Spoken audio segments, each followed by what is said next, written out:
Hello, everyone. Welcome back to the RationalInvestor.com's Broiler Chicken Show. Back.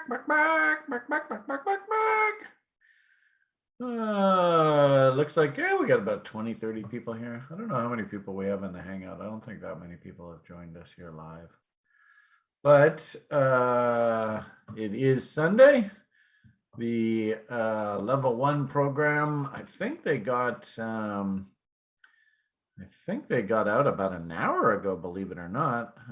Chris and I are sitting here going, hey, Sharktoshi, where are you? Where are you, Grim? But I think actually they were done. So anyway, let's have some fun looking at charts, having some look at that now. Look at the current viewers is 8 viewers. So I'm not quite sure what happened. I know I talk way too much. This will be an hour, maybe 2 hours. I don't know. We'll probably do a shorter one here today because we're so late. Also, too, if I'm not mistaken, I think there's like an eclipse happening right now.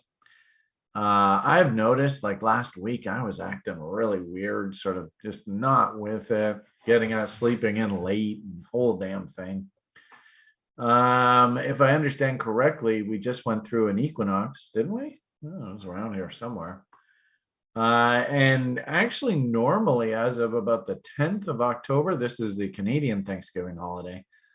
The weather usually turns pretty sour, but you can even see, even now, we're sitting at 8 degrees Celsius here in Vancouver, and just no rain here at all. So you can definitely see.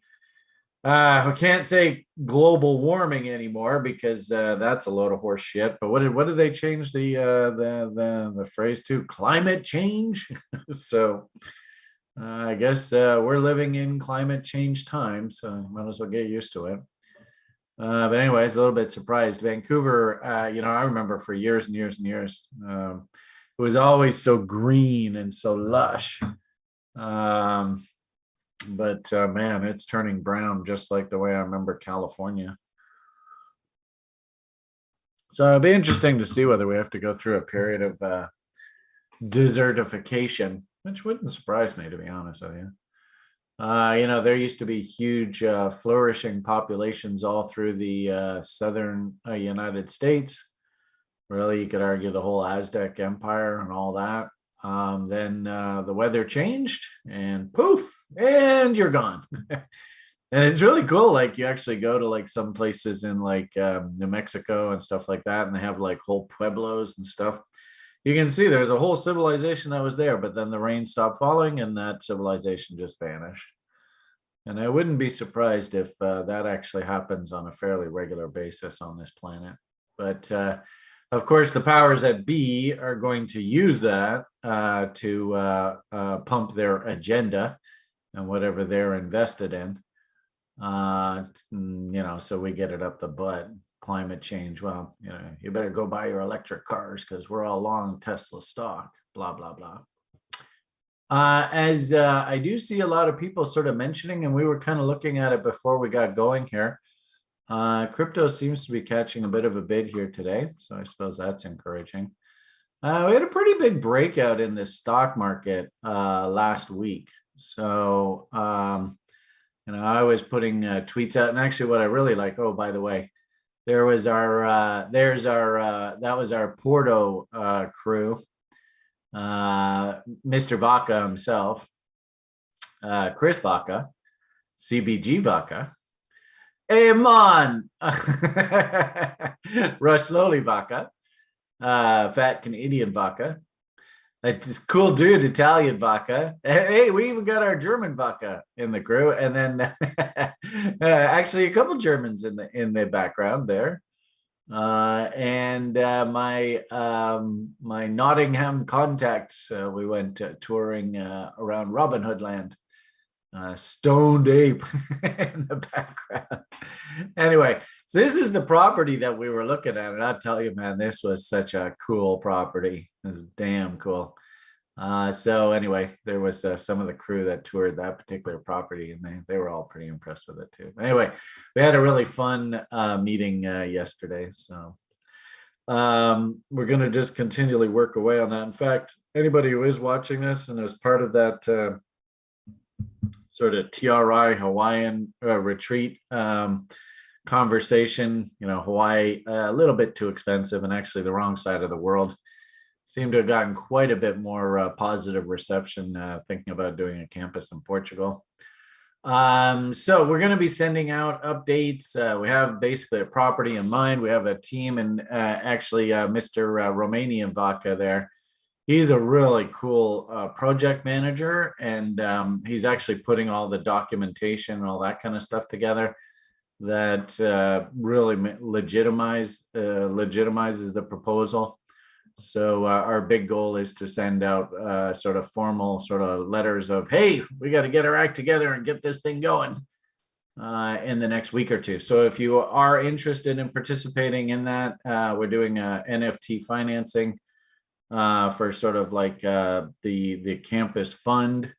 And then we're also a number of principals that want to come in on a bit of size. They'll actually be the investors in the property itself. So we're getting going on that. So just a heads up, this is coming into reality. I have 3 affirmations.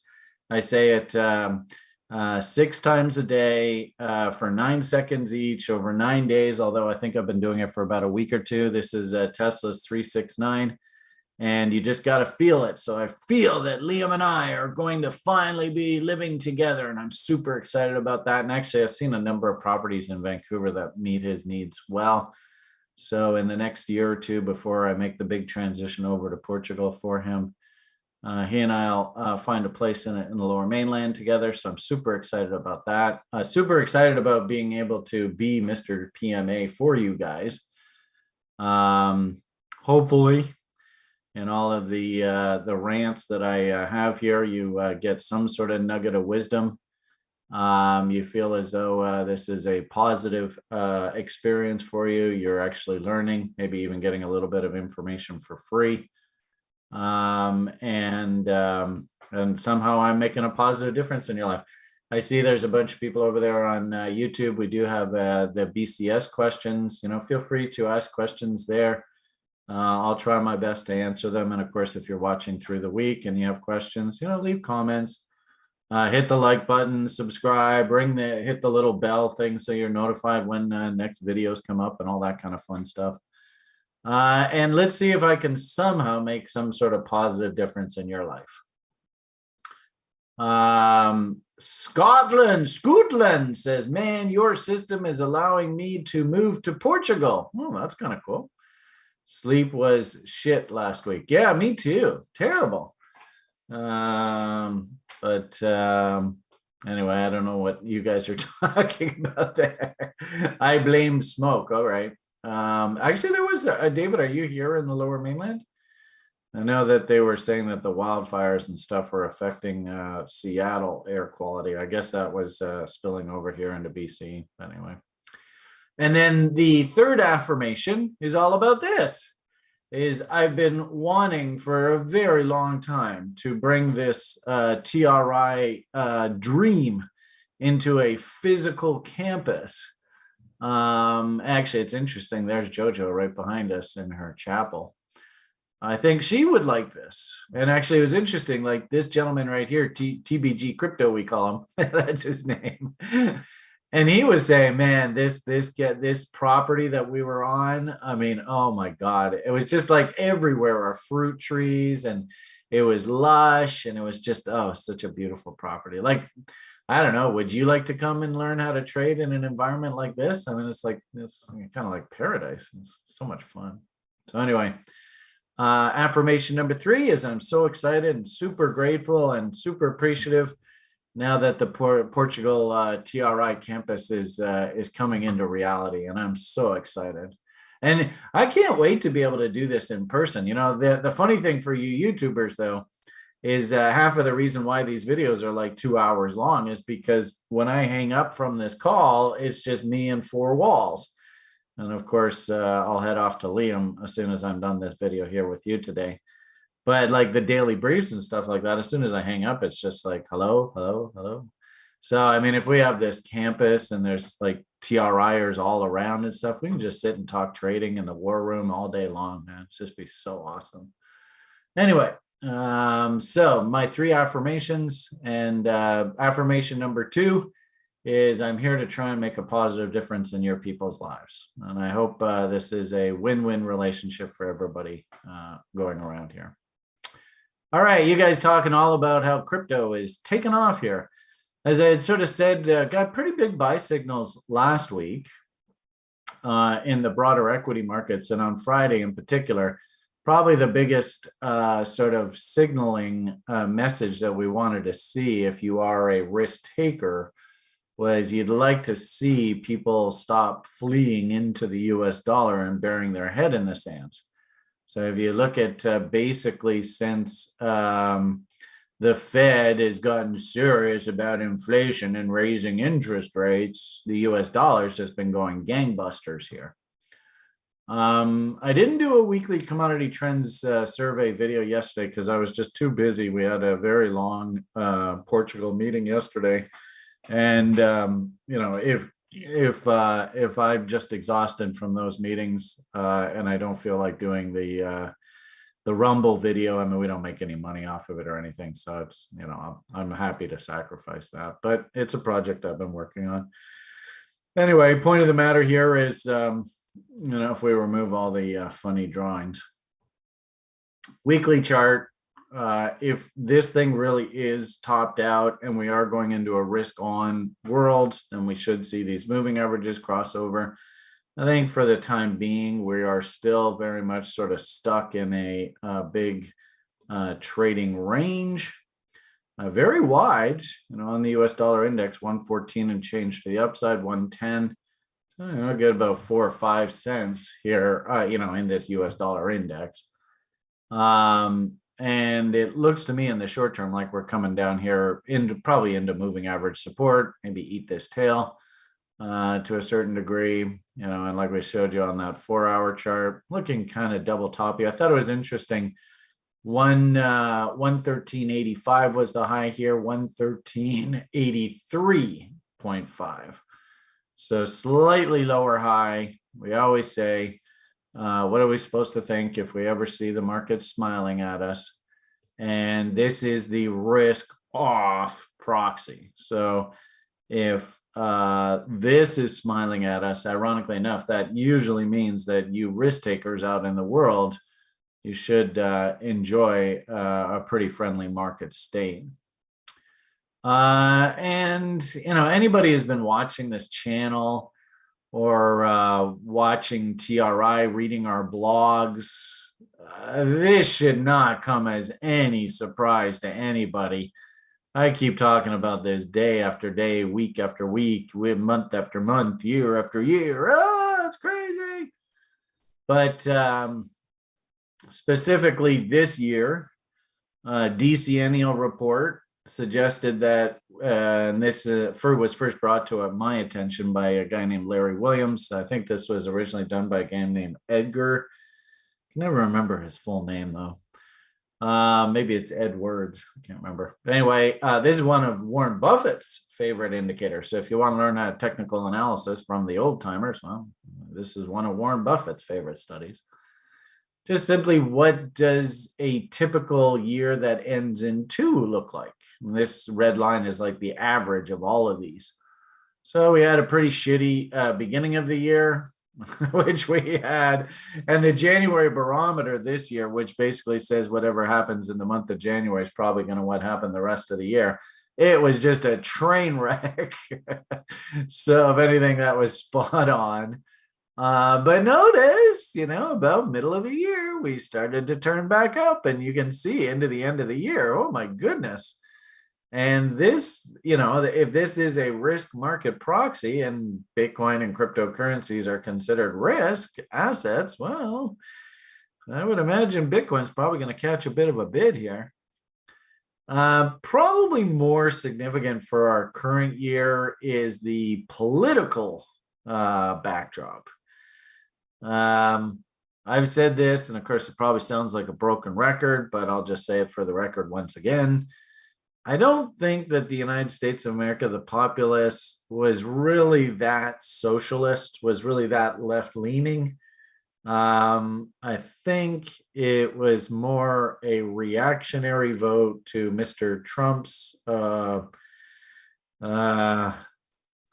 not quite sure what the appropriate term is. We'll call it maybe colorful leadership style.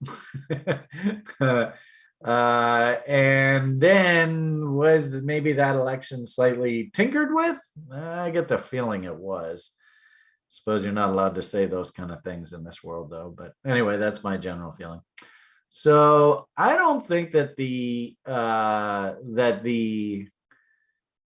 Western societies are nearly as socialist and nearly as left-leaning as the sort of outcome of that last big US election 2 years ago sort of suggested.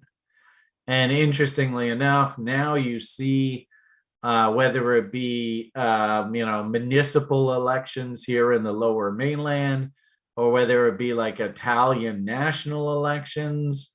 And there's a couple other, hell, fucking Winnie the Pooh there now is put himself in place as a totalitarian dictator now. So now you can see the pendulum is swinging violently back the other direction. And I wouldn't be surprised if good old Sleepy Joe.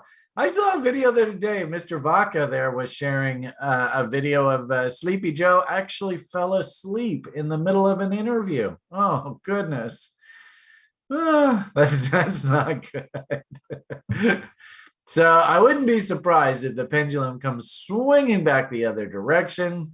But the point I suppose being here is that and I don't know, maybe my camera's over here. So somehow, how the hell am I going to do this?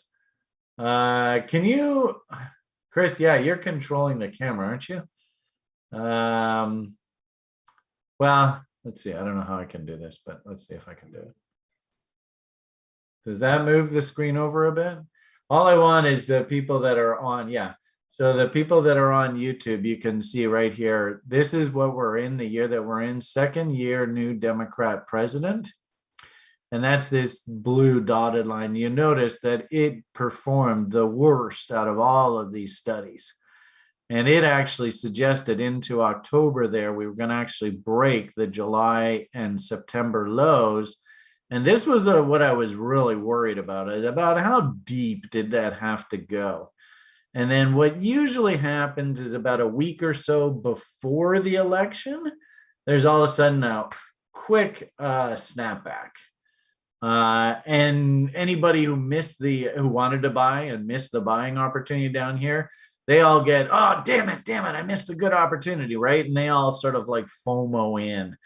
And then once we actually have the election results, then we got a little bit of a consolidation, sort of like the official, the power that was in power is going to go into mourning, and then the power that will be in power is going to be all full of themselves. I mean, I don't know how this is going to go, but my hunch is that the Republicans are going to win.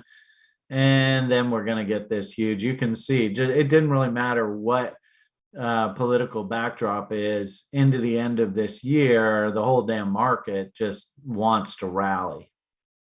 And then the decennial report, the whole into the end of the year, the whole damn market wants to rally. So I got a funny feeling we're going to see a market that wants to rally.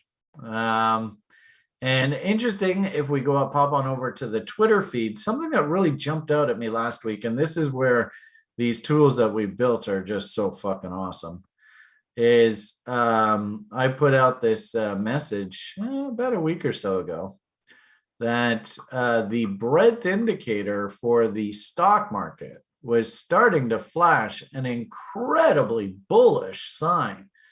If price W's are powerful, what do you think W's in these sort of slow oscillators are? And look at that beautiful little W in the teal, the slow moving average there, and look how this damn thing is just rolling up. It's like roll tide. Had the breakout there. It's a massive W, and all you level oneers who are watching this right now, I even suggested that really, I don't care whether your ideas make money or lose money right now. You're just here to learn the process right now. And so this is a really good journal entry. That Beamish guy, he seems to like W's. You're going to learn later on in the program there was a whole bunch of supporting evidence from our momentum oscillators and momentum indicators that yes, indeed, this thing did want to turn back up. But I would just simply say, holy crap, whenever you see the DI look like that, and it's just most beautiful W bottom. Like if we actually zoomed out on a weekly price chart for this indicator, it probably looks like the most prettiest little tight double bottom. So I just sort of put it out a little note. Hey, man, this market looks like, and how ironic, right? Because if you went on any of the social media, and there was a couple kids there that are relatively new to the investing game, and they were basically just calling for the end of the world, like literally, it's all over. Like there was one guy was showing on, I think it was Friday's Daily Brief. The guy was like putting little candles and shit on, and like getting prepared for like nuclear Armageddon and all that kind of shit. And it's just like, you guys are going a little bit too far.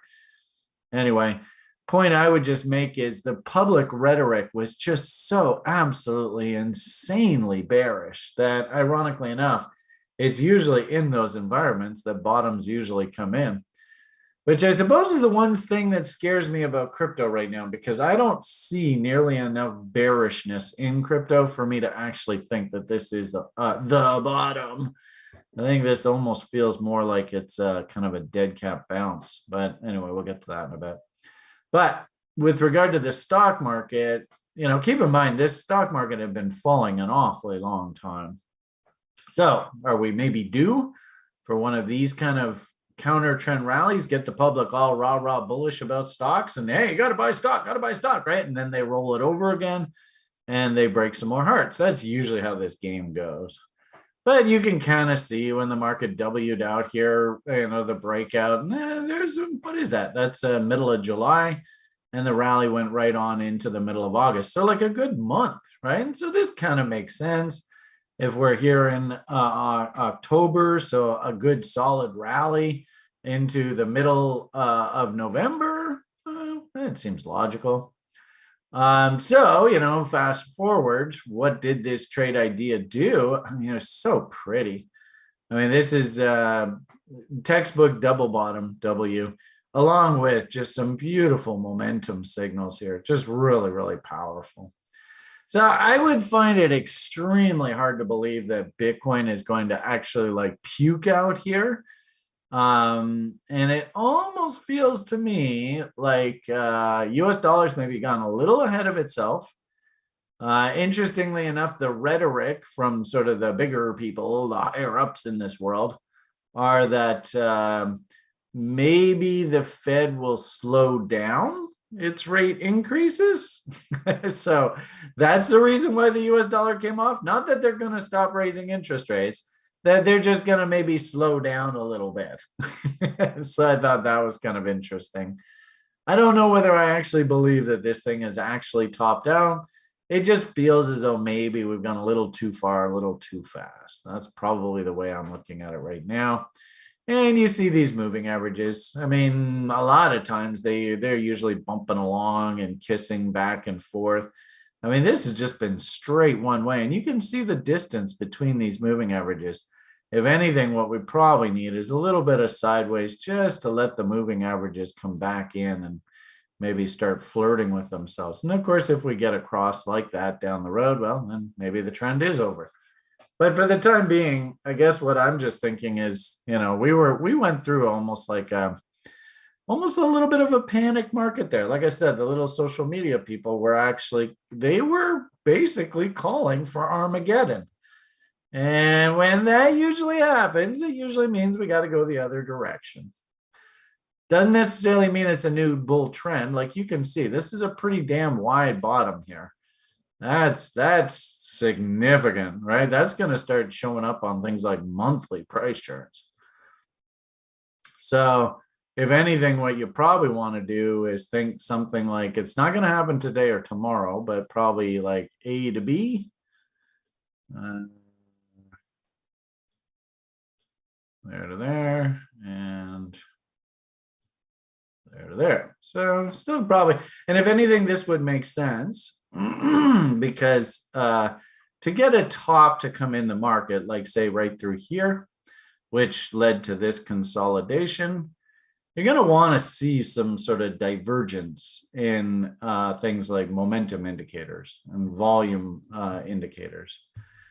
When you're going straight face rip up like this, that's not usually the sign of the top. Usually there's one more push to screw like the early top callers, and that usually comes on a divergence. So yeah, so you can sort of see it here. Notice that was super, super strong.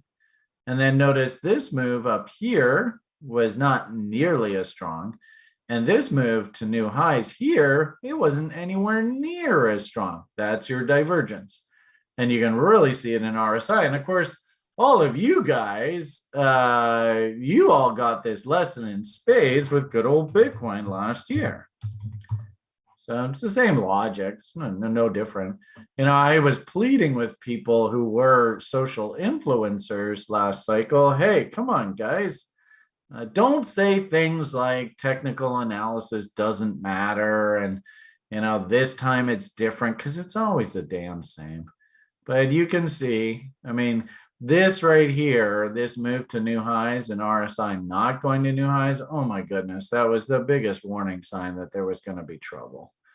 Then of course, there's that MACD histogram divergence, same thing. So the point being that, you know, through here, probably calling tops, even though RSI was in divergence here and MACD even went into a bit of divergence here.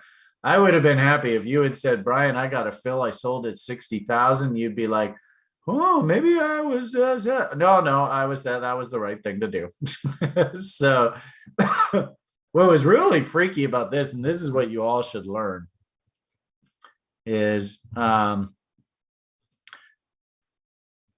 when you get a big wide base like this, you do your fog and bombs, and this 50,000 level, I think, was quite well telegraphed. I think that's what the market wanted, was it wanted that 50 Gs. Anything above that, that was probably a little bit sort of euphoric, right? And of course, you know, all the DeFi kids, they all got themselves into trouble up top here.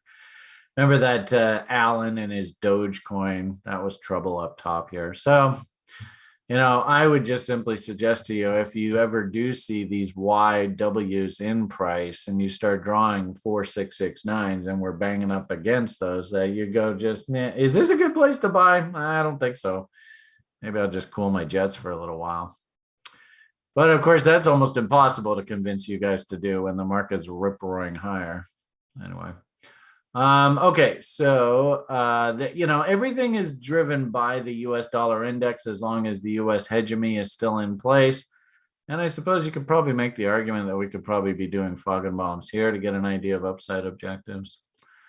So off of this massive base, yeah, that's interesting. So 2.669, still a little bit higher, excuse me, 2.618, still a little bit higher.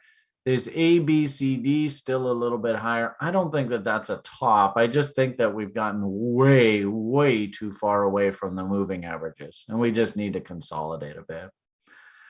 Also, to US Fed, they would ideally like to not be blamed for outcomes of US elections. So I would imagine that them coming in and saying, you know, we're not going to be so hawkish, you know, maybe we're just going to be a little bit more friendly.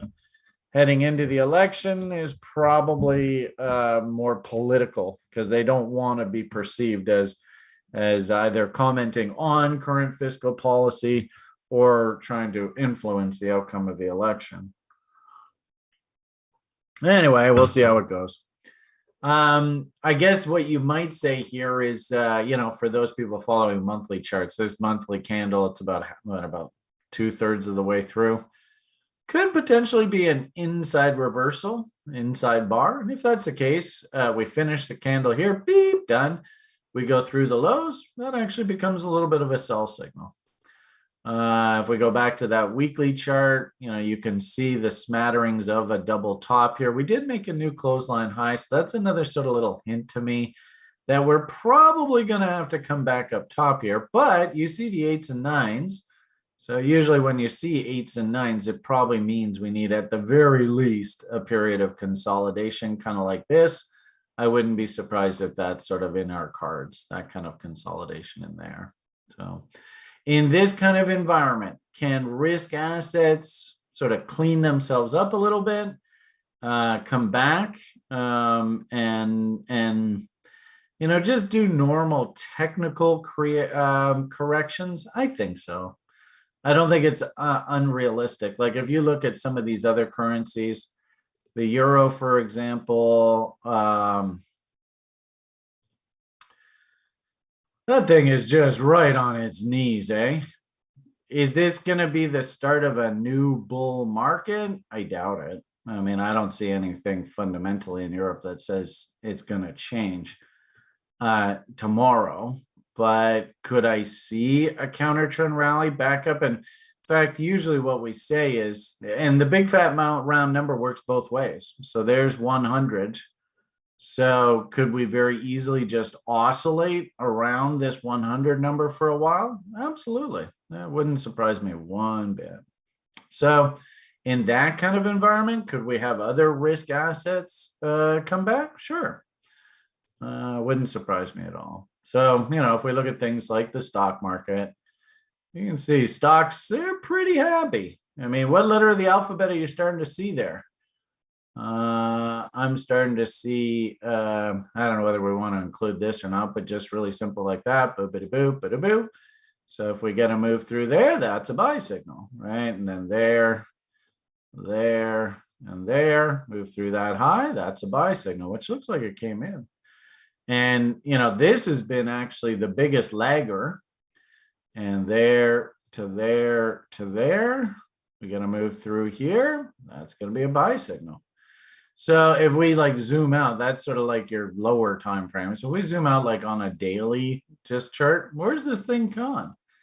So just like that euro, could we have a bit of a counter trend rally here? Sure, why not? I mean, if you believe in these bot setups, I still think that the ultimate destination easily is down into here.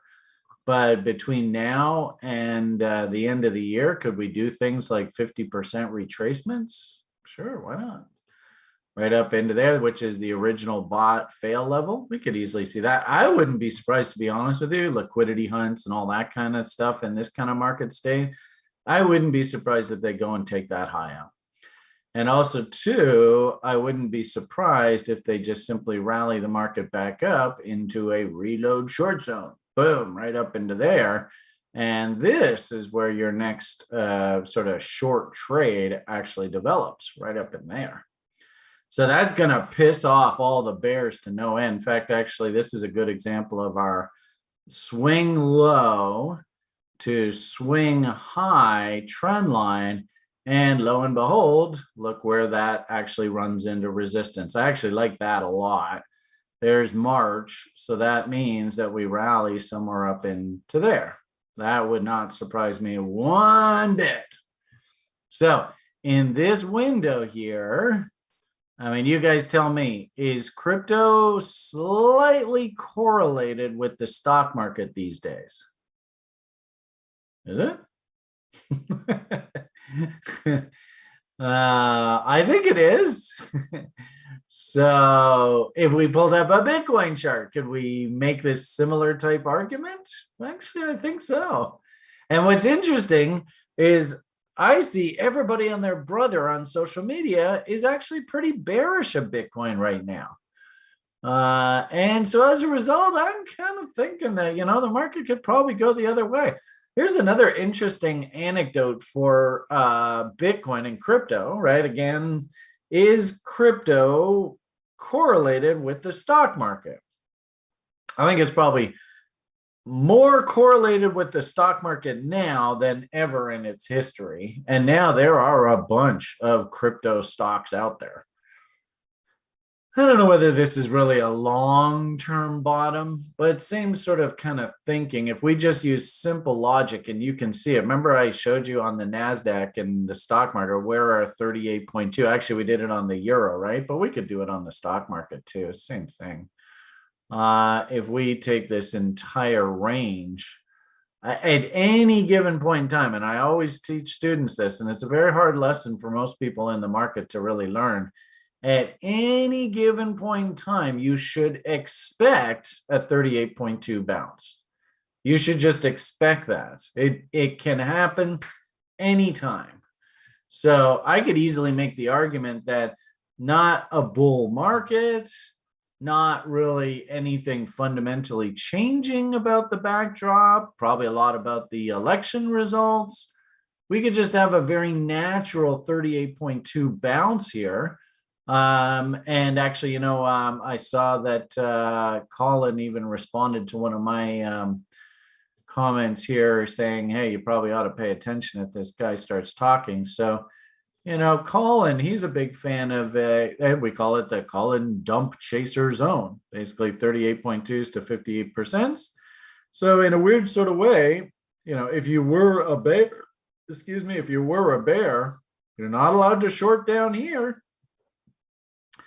Colin, and I can't speak for him, but it would probably be interesting if we pulled up a Bitcoin chart and crypto charts. My hunch is he would say, well, if you really did want to join the short party, this is where I'm going to start hunting for those entries. I still think we can work up against the bottom end of that trend line, especially into like March. Market seems to really like to pivot around March, April nowadays. And of course, Wall Street wants its little seasonal rally. I mean, if you don't know this, write this down. Buy when it snows. And let's see if we can fill in. You people on YouTube, can you fill in? How does the rest of that statement go? You want something to learn? This is a guy who's been at this silly game for 35 fucking years. Buy when it snows. And then do what? And oh, by the way, I mean, maybe with global warming, we're just not going to snow anymore. I don't know. But there is the snow, snow, snow, buy when it snows. And the old adage goes, sell when it goes.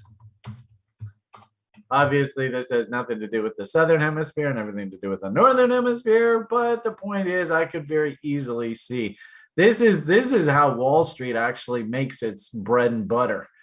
Does a lot of tax loss selling into the end of the year, so prices are usually pretty weak. A lot of venture cap deals and stuff get done into the end of the year with new venture cap money. And then, of course, the whole sort of, 401k. In my country, they call them RRSPs, but, and then, of course, taxes and all that crap, right? And there's a whole bunch of people that do investing just based on how to dodge taxes. So you get this sort of natural bump up in the market into the spring. And then, the adage, as somebody else, MK just said there, sell in May and walk away, right? You can even see where's May. There's March. Yeah. So you can see kind of like this. I mean, in this case, it wasn't much of a rally, but there's March. And then May comes along and just crap following that. I mean, it's not the best analogy this past year, but I hope you get the general idea. I could very easily see a little sort of counter trend pocket window here. And, let's go back to our just really simple, keep it simple, stupid. We don't want to overthink this DC annual report. That is that counter trend rally into the end of the year. And then maybe the darn thing rolls over in January, February. That could be the case. Here's the political backdrop, same sort of thing. So, seeing a rally here into the end of the year would not be shocking. Not shocking at all. I pulled up this chart matrix. I hadn't looked at it in a bit, and I was just wondering if there's anything here that maybe could help our conversation. Looks to me like we are back in a risk-off type environment, which is interesting. I don't see a lot of the altcoin performance right now. In fact, actually, there's a couple altcoins that I really like right now, but they're kind of just sort of parked down at the bottom end of their ranges. In fact, there was one that I put a tweet out. I don't even think it's actually a buy just yet, but if the market wants to get its act together and start moving higher in earnest, if this thing breaks out here, and really, I think it's just a buy on a stop through 88.14 there. Well, we might see the altcoins come back here. I mean, it's interesting with our dashboard, right? There's the stock market. That stock market breadth, especially like the big stocks down in the States, damn, they look strong. But the weird thing with the breadth out of crypto right now, and somebody mentioned this recently, which might mean that maybe we're just not ready for a bull market. This is more just dead cat bounce, relieving a very oversold condition. Is if we go down to crypto, it's trying to move higher, but you can see the slope of the slow moving average is not really pointing up. So, and over here on the crypto universe, it's actually pointing down. I might say that this is a weak signal out of crypto. I do find it interesting that there's that Matic, and you can see that if this thing really wants to rally and the market wants to rock and roll, then I think that there are names that are ready. They're set up, ready to go. This sushi looked interesting to me. I mean, you can see, if this thing wants to rally, has it got any room to move up here? And this is the irony of it all. This is the one business when shit goes on sale, nobody wants to buy. It's just the way this business is. This one is, I like the idea of accumulating this. I don't know whether there's actually a quote unquote trade here per se on this one. It's kind of wide, and I think the trade already happened. Yeah, you can see there is quote unquote the trade, right? The double bottom breakout and all that. Well, hell, I'd even say there. That's fine. Nice Wyckoff check. That to me looks like the bottom there. But, this thing is now threatening to start to put out weekly W's and stuff. Looking super interesting. That's probably not like a trade, but I think that this Matic right here, this thing looks like it's sitting here just ready to go. All it takes is just somebody's got to come in and say, you know what, you go up now. And this thing I think is going to take off. But so what? What I would say though is don't anticipate. There is a nice little 3-bar fractal that is firing here. So the aggressive guys, maybe you want to take a look at that. That's up to you. I like the idea, kind of like the S&P chart. It's almost identical, really. The Dow chart, I think I showed you, where when you get these notice how the price of this asset came up to this level here, right? And that was 30,512, I think. Then we backed off. Then we went right up to that level and kissed it and then backed off. If we go through this high here, this thing should take off like a rocket. And so a lot of people, you might even call that a cup and handle pattern. If you don't know what a couple handle pattern is, ironically enough, I think that the breadth indicator itself put in a cup and handle breakout pattern here on the Dow Industrial breadth here signal. So if you want to try and figure out what is the logic behind why Brian would be so insanely bullish if we busted through this level, this is what's called a cup and handle pattern. Super, super bullish. So, I hate to say it, but it sure looks to me like that guy's doing somewhat the same thing. Maybe this is the cup and this is the handle. And if we go up through the top here, this thing's going to take off like a rocket. And it's interesting how we were sort of sitting there in the lounge before getting the video going and just sort of talking markets. And then all of a sudden I looked down out of the corner of my eye and I was kind of like, what the hell's going on with crypto? Crypto just popped there out of nowhere, right? Boom, pop, pop, pop, pop, pop.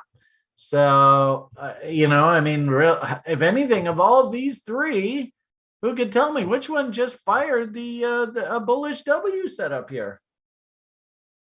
One of them just did, but it's not the one that you guys are probably interested in. I would argue, ironically enough, of all these three, the one that looks the most bullish right here is good old Litecoin. I don't even really hear too much from Charlie Lee anymore. But look at that. What a powerful move right there. So Ethereum, it has not done that yet.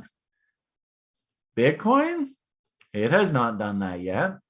So isn't that interesting? This is actually, it's funny that we were just mentioning this a second ago. That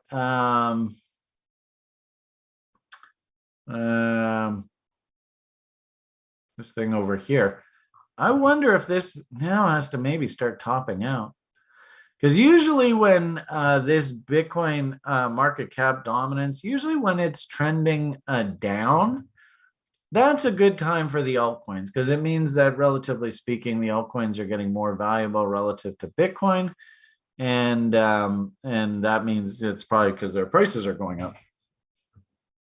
Then you can see we got a bit of a market structure turn here, and we've just been painting higher highs and higher lows. And it kind of looks to me like it wanted to break out and go to new highs, but that would imply that Bitcoin's got a rock and roll here. But I don't know. Maybe, I mean, I guess it's a little bit early to declare that the junior market is ready to come back. And I might even suggest that the junior market will come back if these kind of names can bust out through here. And if this thing busts out through here, oh boy, all hell could break loose. And there's a bunch of these that look like this. I know this EGLD is a popular one with the crew, I guess the gang. I don't know what the hell we call you crypto kids these days. I don't know. That doesn't really look too compelling. That looks like a more compelling chart. There you go. So can you actually start getting a breakout through this level here? That's probably the key level there on that EGLD, somewhere up in that area. You get nice closes up here. And this thing could just take off like a rocket.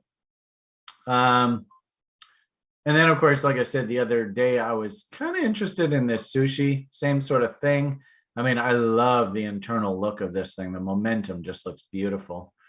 I think, unfortunately, though, in the short term, I'm not quite sure why that's not redoing itself. Anyway, in the short term, I think I got to see this sushi up through this level. And if we see that, then, oh boy, all hell's going to break loose. So we're not quite there yet. And this is probably the image. Let's get rid of this stuff. This is probably the image that that probably sort of speaks to this. That is the Bitcoin dominance ready to actually roll over and flash a period of altcoin outperformance? I don't know. We're not quite there yet, I don't think. And also, too, when I look at this image, there's a whole bunch of W's that are trying to fire. And it looks like one or two of them are. Who's Galaxy? Oh, good old Novogratz. I think Novogratz is like literally holding a gun to that Do Kwon's guy's head and saying, "You better perform, you motherfucker, or else I'm pulling the trigger." But interesting, this blue one, it's also W'd out. Who's the blue one? Marathon. All right, so Marathon. And I think I heard some squawking about, I think it was one of those BlackRock Capital guys. I think he was all super jazzed about Marathon. Anyway, so Marathon and Galaxy are Wing out here. You can see the last time that they started to paint higher highs and higher lows, they enjoyed a bit of a rally.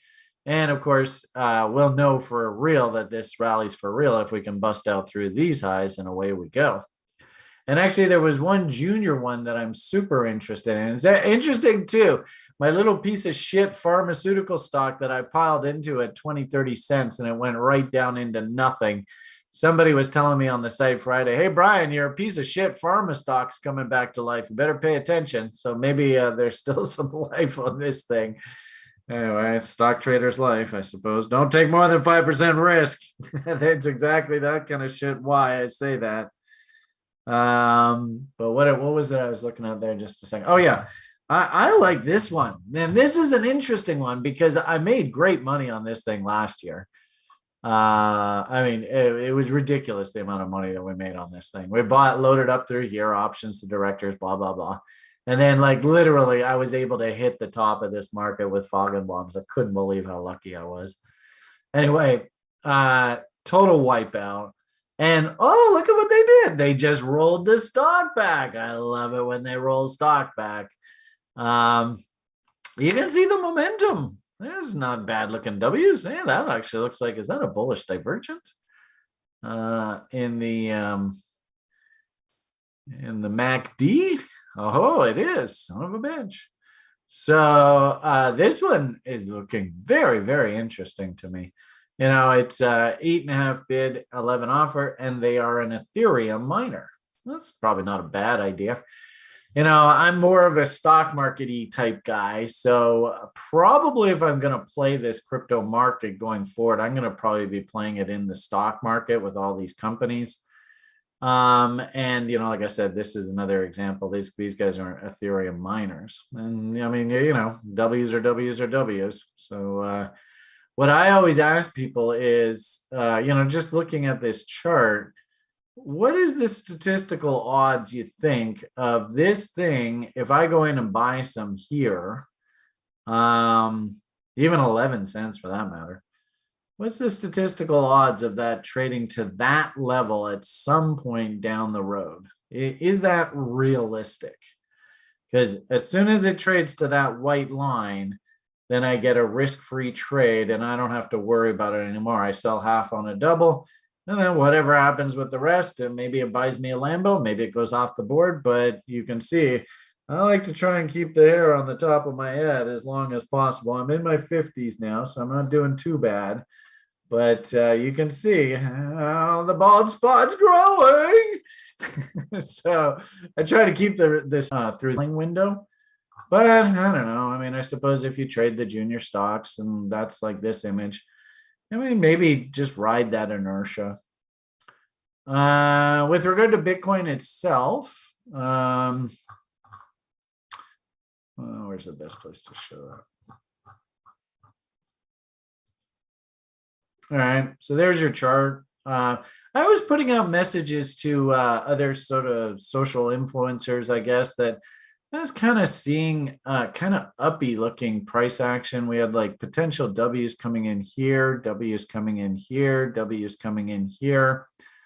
And we just didn't get a hell of a lot of follow through out of that. It's interesting. I mean, it's not on much volume. That's the one thing you have to be a little bit leery about. But quite often these Bitcoin rallies start on very low volume. So I wouldn't say that that's a deal breaker, but I really don't want to see this thing M out and make lower lows. This guy here, RSI, he's trying like the Dickens to hold on to these lows. And my Williams percentage R, my modified Williams percentage R indicator, he's we're right at this midpoint. So what this says to me is, the seesaw, it does not look like this right now. That would be like a buy signal if we were down here. But at the same time, too, it doesn't look like this, which unfortunately, when people say, well, technical analysis doesn't matter, blah, blah, blah, that's a major warning. It doesn't look like either of these scenarios. Right now, believe it or not, I actually think the seesaw is just basically sitting like that. And we're just sort of humming and hawing right now. Are we a bull? Are we not a bull? I think the market's actually sort of indecisive right now, to be honest with you. I do remember listening to one gentleman probably about 4 or 5 months ago.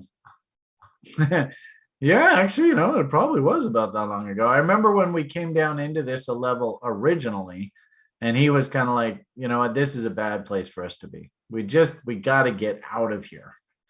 And I would probably agree with him that really we haven't done a hell of a lot here.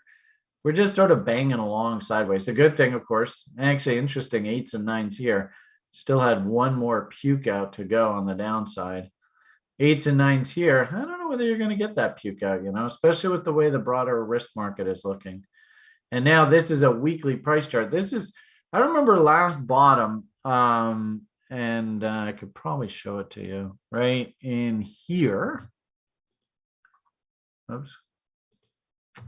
One gentleman that I used to work with out of Germany, actually, he used to live locally here in Vancouver, and he came to Canada on a worker's permit to get away from his nightmare parents.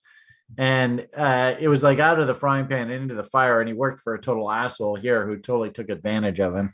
He was a Bitcoin enthusiast, and he was super jazzed about Bitcoin. And of course, he came to TRI, learned how to trade, figured out how to basically play the game, and he made just a ridiculous amount of money. So congratulations, you know who you are if you're watching. But last cycle, he pointed this out. So there to there. I don't know whether you can see that or not. And he even went out on social media and said, Bitcoin very rarely ever does this. So we ought to be paying attention when this is basically a bullish momentum divergence on a weekly basis. I mean, you just don't see this every day. Now, this fired and confirmed over here. And remember, this whole the whole crypto community was in love with the hyperwave guy. Too bad he actually ended up dying through this. And I do remember there was one fairly significant crypto social influencer who said Bitcoin had to go to $1,000. And unfortunately, it just never did. It actually ended up Wing out and breaking out the other direction down here. But I think this was the most important message that you needed to respect through that was this bullish divergence on the weekly price charts. That's a very, very powerful signal. Well, folks, hey, look at what we have happening here now. That's a bullish divergence on the MACD histogram. That's actually being confirmed.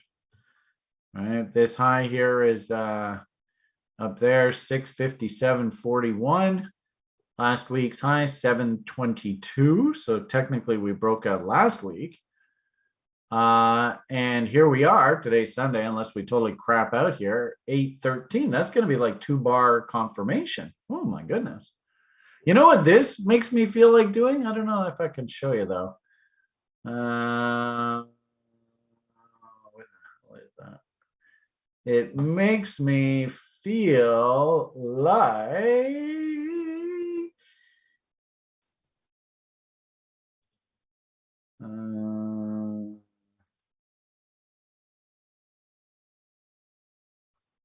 no, it's not there. Oh no, it was in up here, wasn't it? Yeah. It makes me feel like that.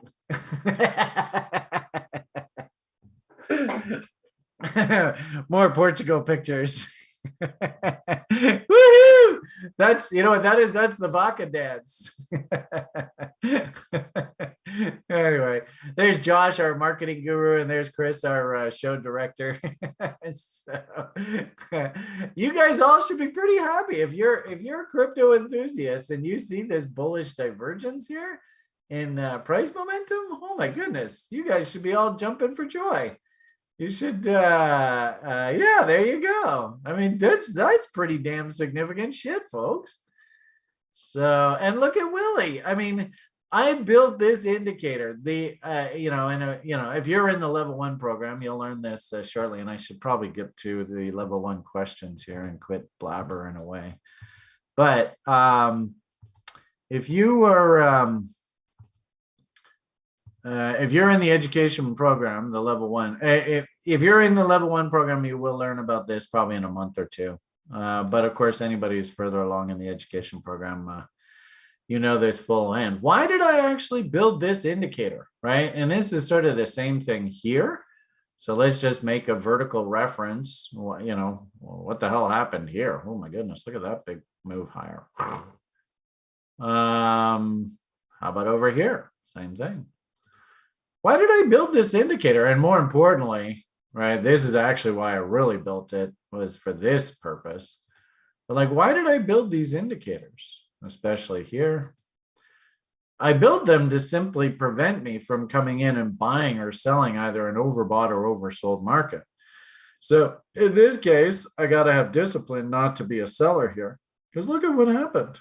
I mean, God, is that information that's valuable? I think so. And then conversely, it's overbought here. Should I step in here? Well, look what happened. Kaboosh. And now, here was a last topping signal, right? That was our last signal. When the yellow line gets above -20, that's a bad sign. Be careful. And sure enough, boom.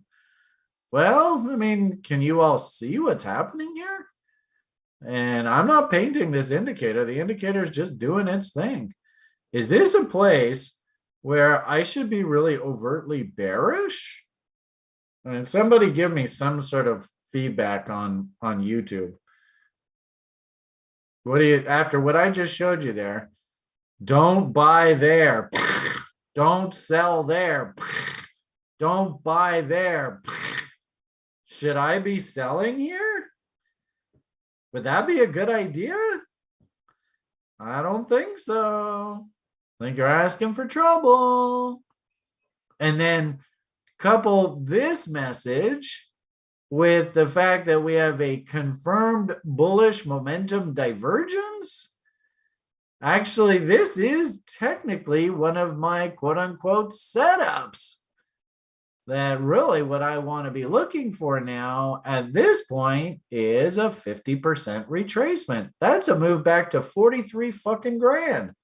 Oh, and by the way, I heard that they're going to start turning the MMT fucking people back on again. Oh my goodness, you can't be serious. they're talking about it. Go watch George Gammon. He's getting all excited about the fact that Janet Yellen is now going to create a U.S. Treasury Reserve Federal Reserve Board. And they're going to start a whole new wave of money printing. Oh my goodness. So how ironic, everybody and their brother is bearish, and believe it or not, I could actually justify, this is a weekly price chart, keep in mind, right? It's not going to happen tomorrow, but this is kind of the same scenario as this. And I remember actually I did a video with Da Vinci right about exactly the same point in the cycle where we did a video right in here. Actually, it was right around in here. Remember, that's where Willie was stupid, right? And you better not sell, right? Right there. Would that have been a good idea to sell Bitcoins here? Woohoo! And, you know, I actually think that these similarities between this current market, this, and this are very, very high. Now, do we have a little bit more of a fuck you here that's got to get done here before we're done this move? Maybe. But on balance, I could very easily see them do something like that. I could very easily see that. So anyway, it should be fun going forward. Weekly price charts, we're now, you know, the easiest way to look at this is just simply say, are we at or below reload zones? I mean, just try and remember this, people. It's very, very easy to play this game, especially if you're like a little old lady and you take the very small risk and you're not really in a big hurry. Well, you know, being a dollar cost averager down in here is, in my eyes, it's perfectly fine. Being aggressive on the short side down here, I think you're actually asking for trouble. The irony of it all is, where did you want to be aggressively short? You wanted to be aggressively short when people were saying things like, this time it's different, and saying things like, well, you know, well, for lack of a better term, this time it's different. As soon as you hear that, then you know that, oh boy, it's exactly the same as always before. So anyway, just be forewarned. This is not a good place, I think, to be aggressively shorting. Now maybe we can, you know, like on Wednesday we do a show there with Paul, and I think he's a very, very good trader in his own right. He understands his shit, and he just simply gets in there and he just trades his setups, which is exactly what you got to do if you want to be a professional sort of trader, quote unquote. And, you know, just even looking at this price chart, we ideally want to try and buy against the bottom end of ranges. And we want to try and sell against the top end of ranges. Now, I don't know. That one would have been darn difficult, but I suppose if you had some divs and stuff off lower time frame, you could do it. I suppose you could even argue that this is technically now trying to form a double bottom. And I like, I'm like a price purist. So I'm perfectly fine with this low right here, 18,157, and this low here, 18,183. And then if we go up through this high there, That is a double bottom. I'm fine with that. And if we do things like fog and bombs, it should give you a pretty good idea. My hunch is 2.618 is going to be a test of those highs up there. If we go boom, boom, boom, boom, there's 2.618. What a surprise. So, seeing a rally up into this area when the Dow and the S&P and the NASDAQ are all moving up against the top end of their ranges into the end of the year, that to me seems absolutely fine. Would not be surprised to see that one bit. So now 19,400 up to 24,000 or about $5,000. Can you make money on that move? No, that's up to you and your plan. The issue here is, and the good part about this, the way that I would look at this is, if you're going to come in and buy, then fine, that's what you're buying. You're going to risk to a break of the bottom end of the range. Let's just say you buy there, right? So where's the bottom end of the range? That's that low down there. And if you want to take profits at 2.618, okay, fine. So that spits out at 2.47 risk reward, and you're not even asking the market to go to new highs. My hunch is just like the NASDAQ, I showed you earlier, just like the Dow, I think this is a massive liquidity pool sitting right up top there. And there are a lot of stop loss orders just sitting here. So what that means is you get some sort of spike, boom, all the stops get triggered, and then the damn market goes and M's out and comes back down. I've seen that 100 times in my time in the market. So can you make money with that 2.47 risk reward? Coming in and hunting these W's down here and risking the new lows and looking to take profits on a test of those highs? I don't think it's unrealistic. Do you guys think it's unrealistic? That actually looks business as usual to me. Well, anyway, there you go. All right, let's get on with these questions. I'm going to say about 40 minutes because once 1 o'clock rolls around, I got to get ready for Liam. And then I go into trying to be the best dad I can be for the rest of Sunday mode. Okay, so I don't even know. There might not be, like, the school term this term, I noticed is kind of quiet. Okay, so I don't even know if there are going to be that many questions here today. Where are we here? Today is the 23rd. Wow, look at that. October is almost totally gone. I seem to remember that I talked to the person about the fear greed index, and I remember you pulled up yours, and I didn't actually make direct reference to yours while I was talking through this, but I think on balance I pulled up the other fear, like the current fear greed index. We're in the greed cycle. And I think actually the Benner cycle and everything, it all lines up perfectly that 22-23 is a consolidation time. And then coming out of 23, we should expect a rally. Of course, Bitcoin's next halvening is mid 24. So that aligns perfectly with that thinking. Yeah, I remember I talked specifically to this person, very, very crisp setup. What are your reasons? Then we talked a little bit about moving back and forth. I remember I left off here. And then I remember Monday, I did like about a 2.5-hour daily brief just to finish up these questions. Yeah, somebody asked me to look at the Rumble stock and it looks like absolute shit, totally broke down. So I don't know whether that Rumble idea. I'll tell you one thing for certain. These SPACs, this has been an absolute disaster. If anybody can actually show me a SPAC trade that's actually substantially higher than where the sort of the $10, $20 ceiling on these SPAC stocks is, I'd be darn impressed because I haven't seen many. Rumble was a SPAC that they did, but in essence, by them doing it the way that they did it, and this is a function of these SPACs, is that basically all of the growth that could possibly happen out of Rumble was priced into this SPAC the day that they did the deal. So as a result, if they don't, perform gangbusters right out of the gate, well, the stock has no choice but to go down. And unfortunately, that's exactly what's happening. Looks like shit right now. Branko studying level 1. Can you comment on gold's performance? I think ironically enough, I think gold and silver are in a seasonally friendly time part of the market now. I think I soon remember we talked a bit about this.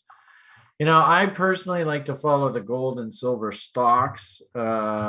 Usually the stock indexes give you a little bit sort of a lead, kind of like the way that I think crypto could turn back up based on the way that all these crypto stocks are acting. Same logic in the gold industry.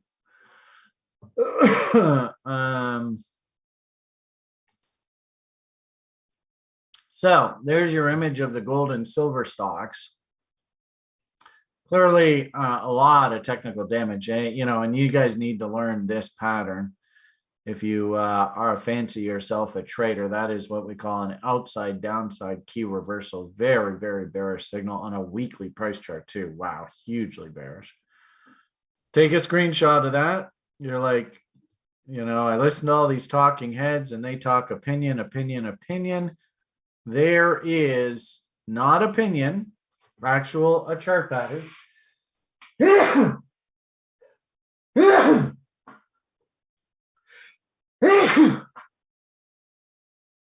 Just 3 today? I never know how many are going to come out.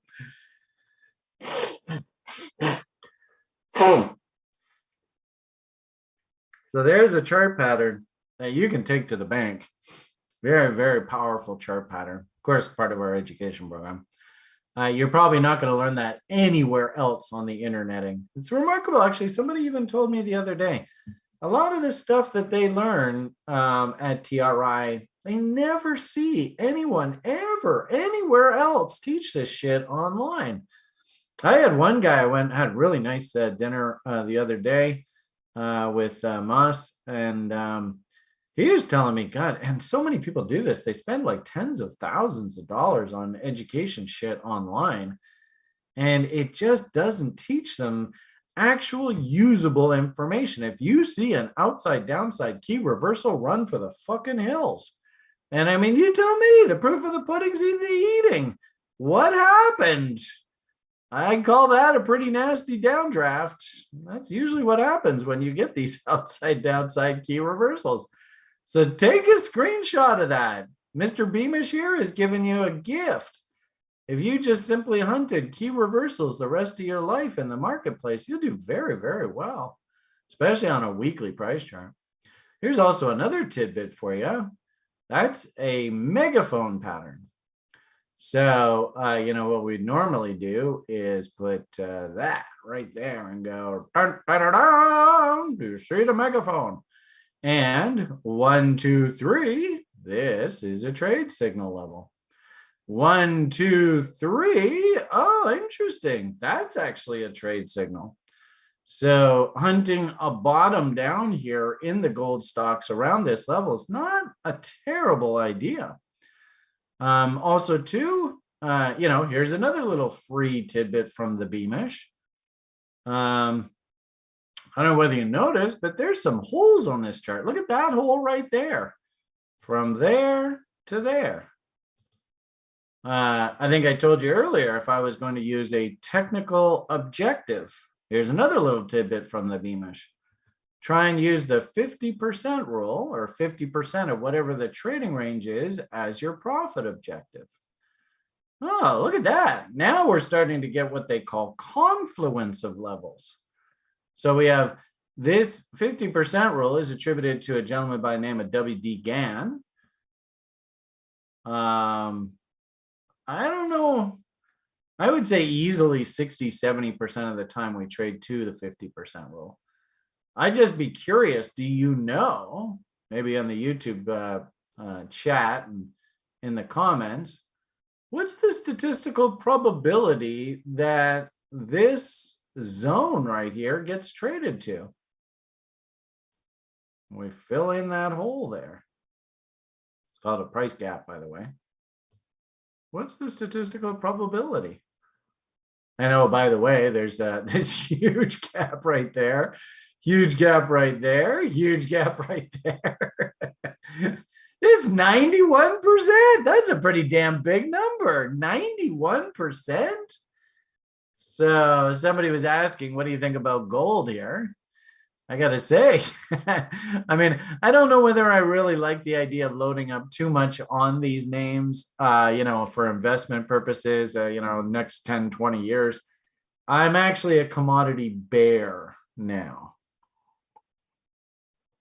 I would prefer, believe it or not, I would prefer that you invest in something like that than going and burying your head in the ground and investing in something like this. That's me. There are other people in the world that are absolutely convinced that we're going to hell in a handbasket and they love gold. But actually, a way I would play the gold market, and there is one gold stock I'm very interested in. Unfortunately, it's got a little bit too much stock out, but it's a pretty good example, and it's called I Am Gold, I think.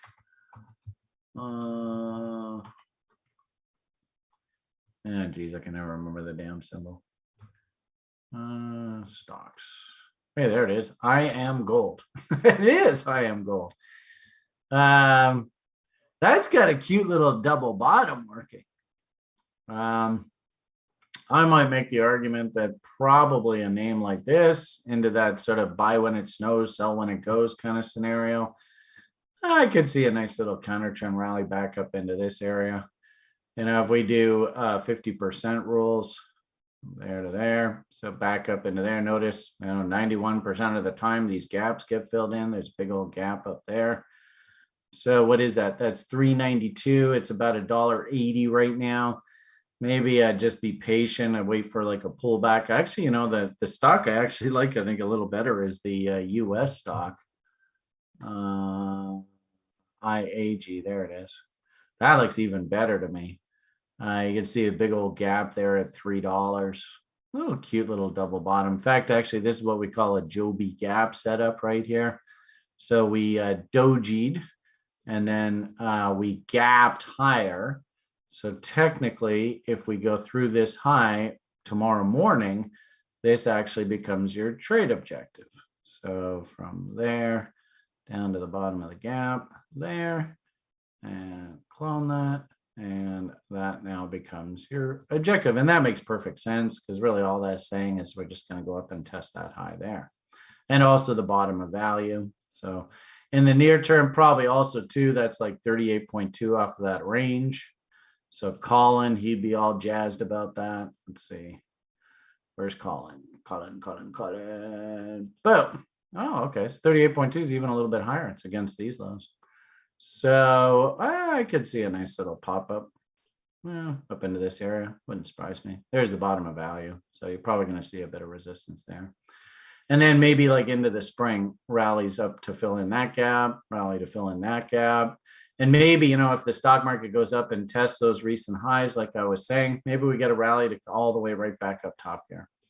And then the other sort of supporting evidence to that kind of thinking is, what does gold usually do around this time of year? So here is our gold seasonality chart. And you see, oh darn it, screwed that up, sorry. Gold, October, November, looks like there's some sort of bottom, maybe mid-November.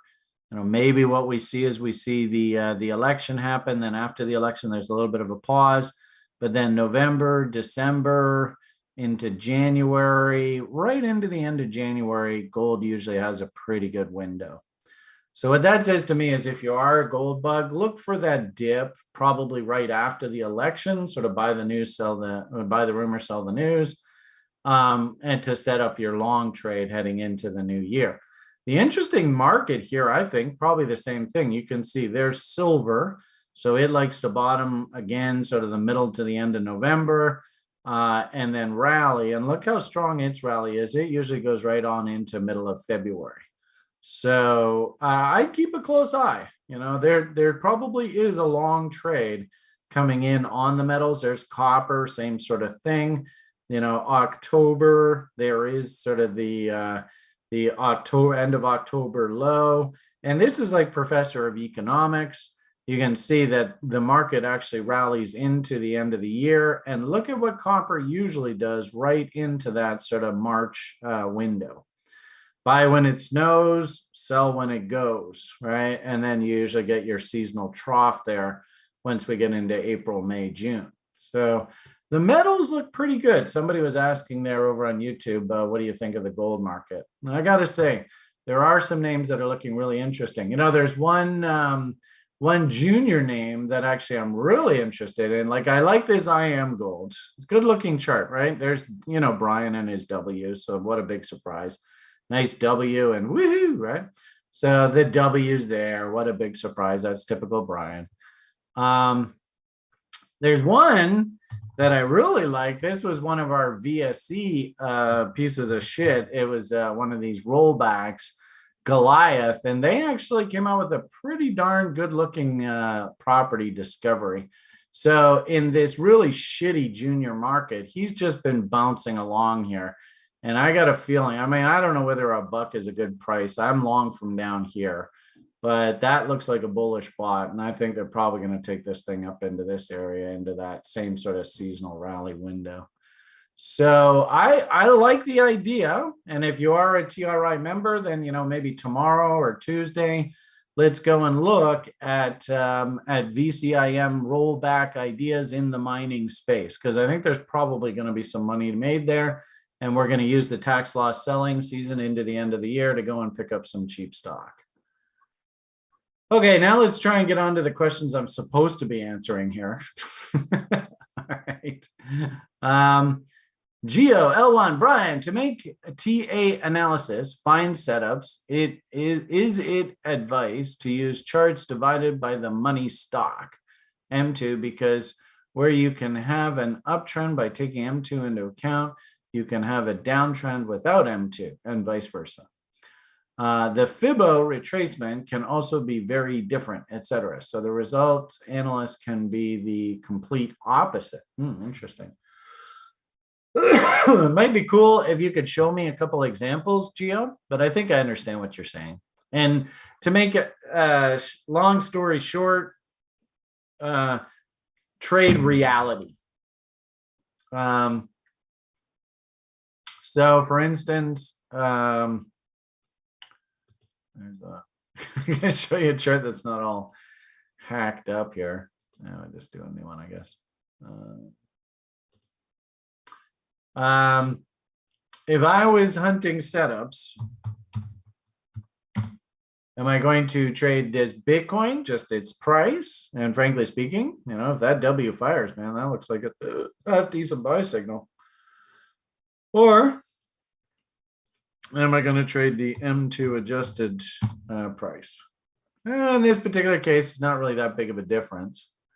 You're probably going to find that on like a daily 4-hour, 3-hour, 2-hour, even a half-hour chart, probably dividing it by M2 and all that kind of stuff, it's not really going to make that big of a difference to your price chart. Usually where this makes a huge difference is when we look at things like weekly price charts. So then if I go here, and then this is on a weekly basis now,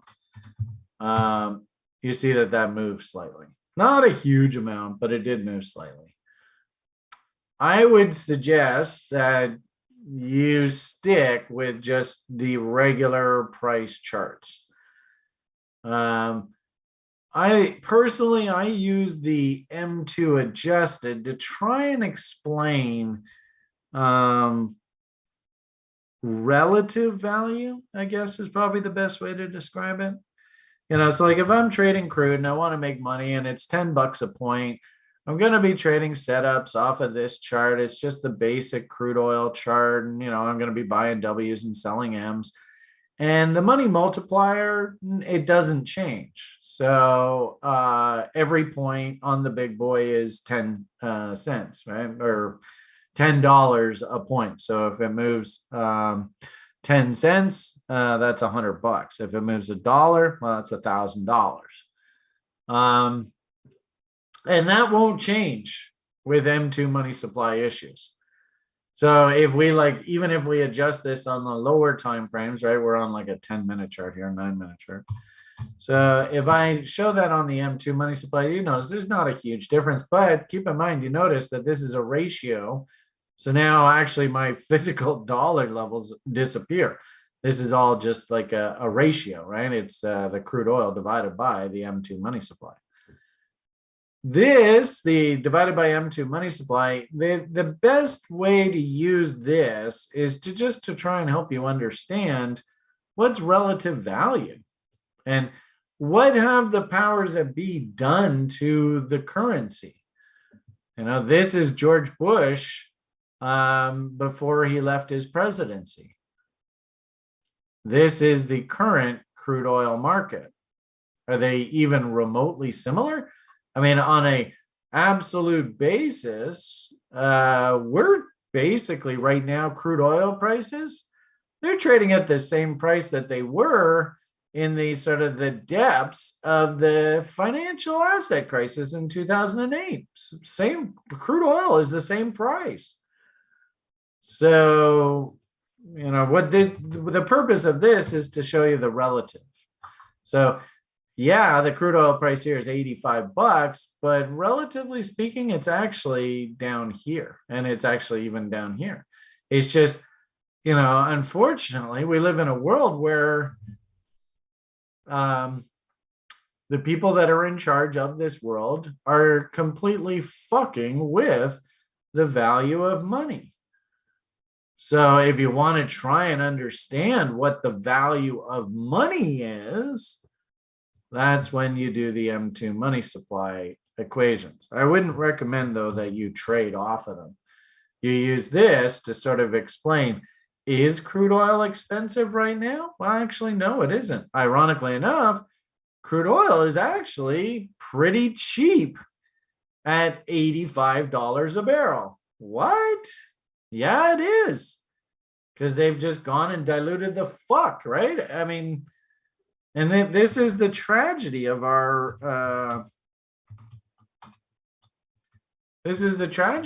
society. And most people in the public, they just don't get this and they never will. But, this is even 2010. That's not even remotely how bad it is now. I mean, they've gone like hyperbaric here into the 20s. Look at this. There's 2010. You thought 2010 was bad. Look at what they've done since. It's the money supply has almost grown like, what is that at 24? Like threefold increase just in 10 years in the total aggregate money supply. I mean, what the hell? I mean, they're basically bankrupting us. This is what's happening here is they're bankrupting us through inflation. And that's where I put out these kind of tweets. And of course, people get all upset at me because they just don't understand how bad the fraud is. But the only way we're going to actually get this shit under control is if we actually get back to the point where people in the US government say, you're right.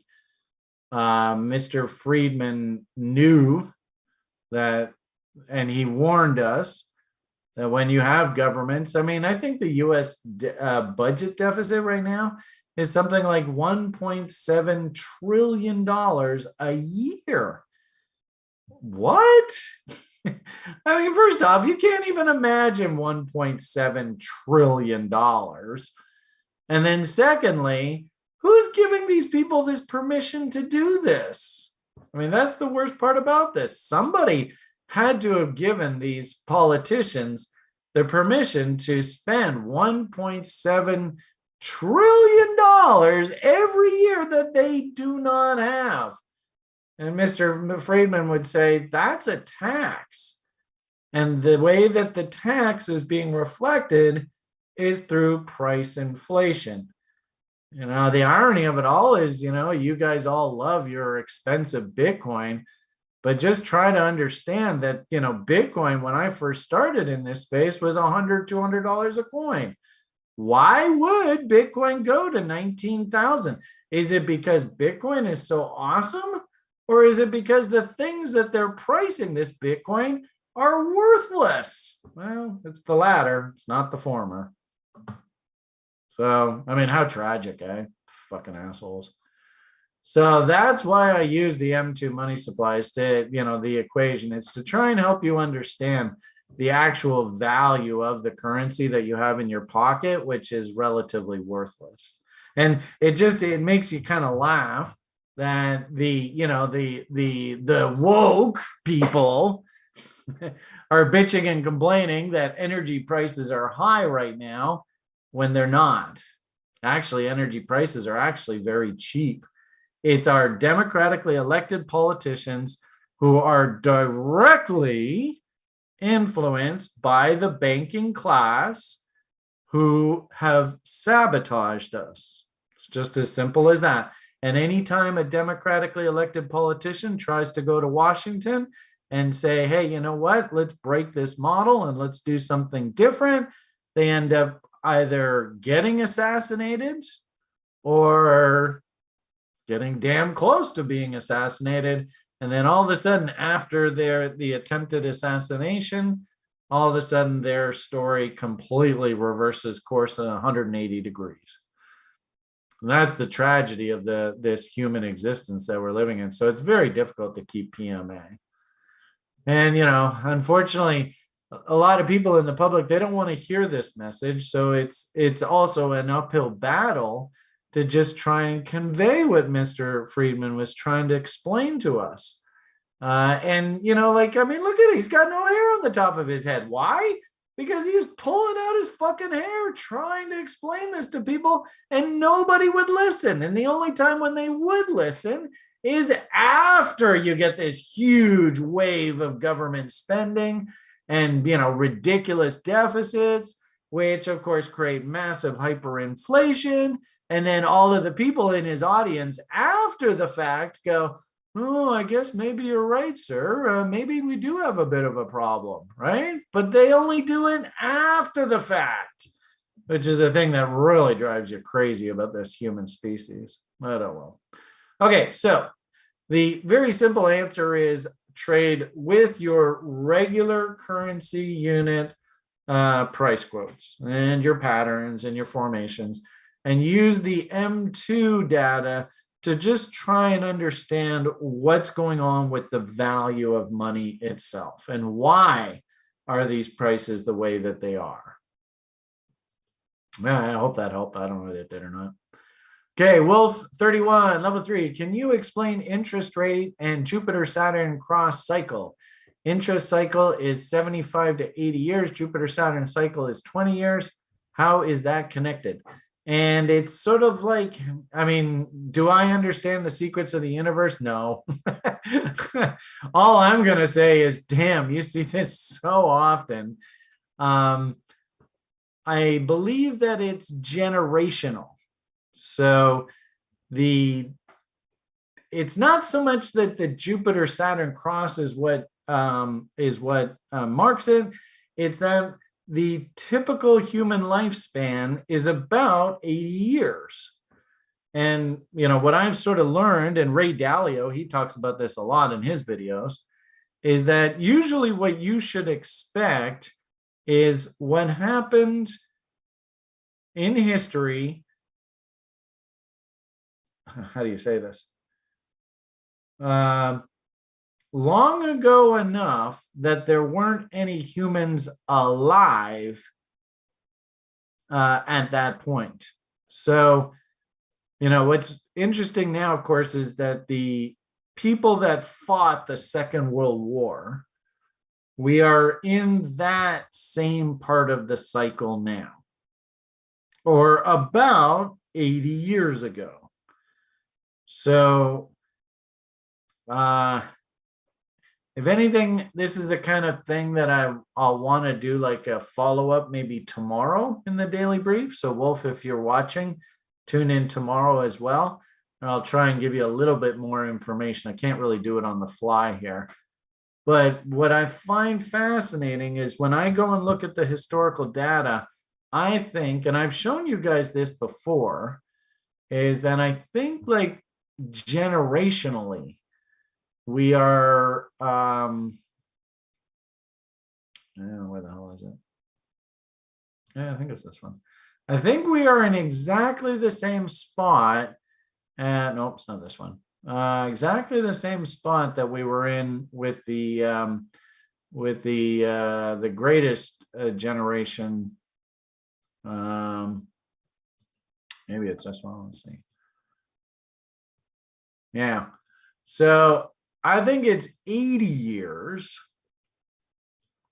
And that's fascinating. I don't know what the hell's going on there.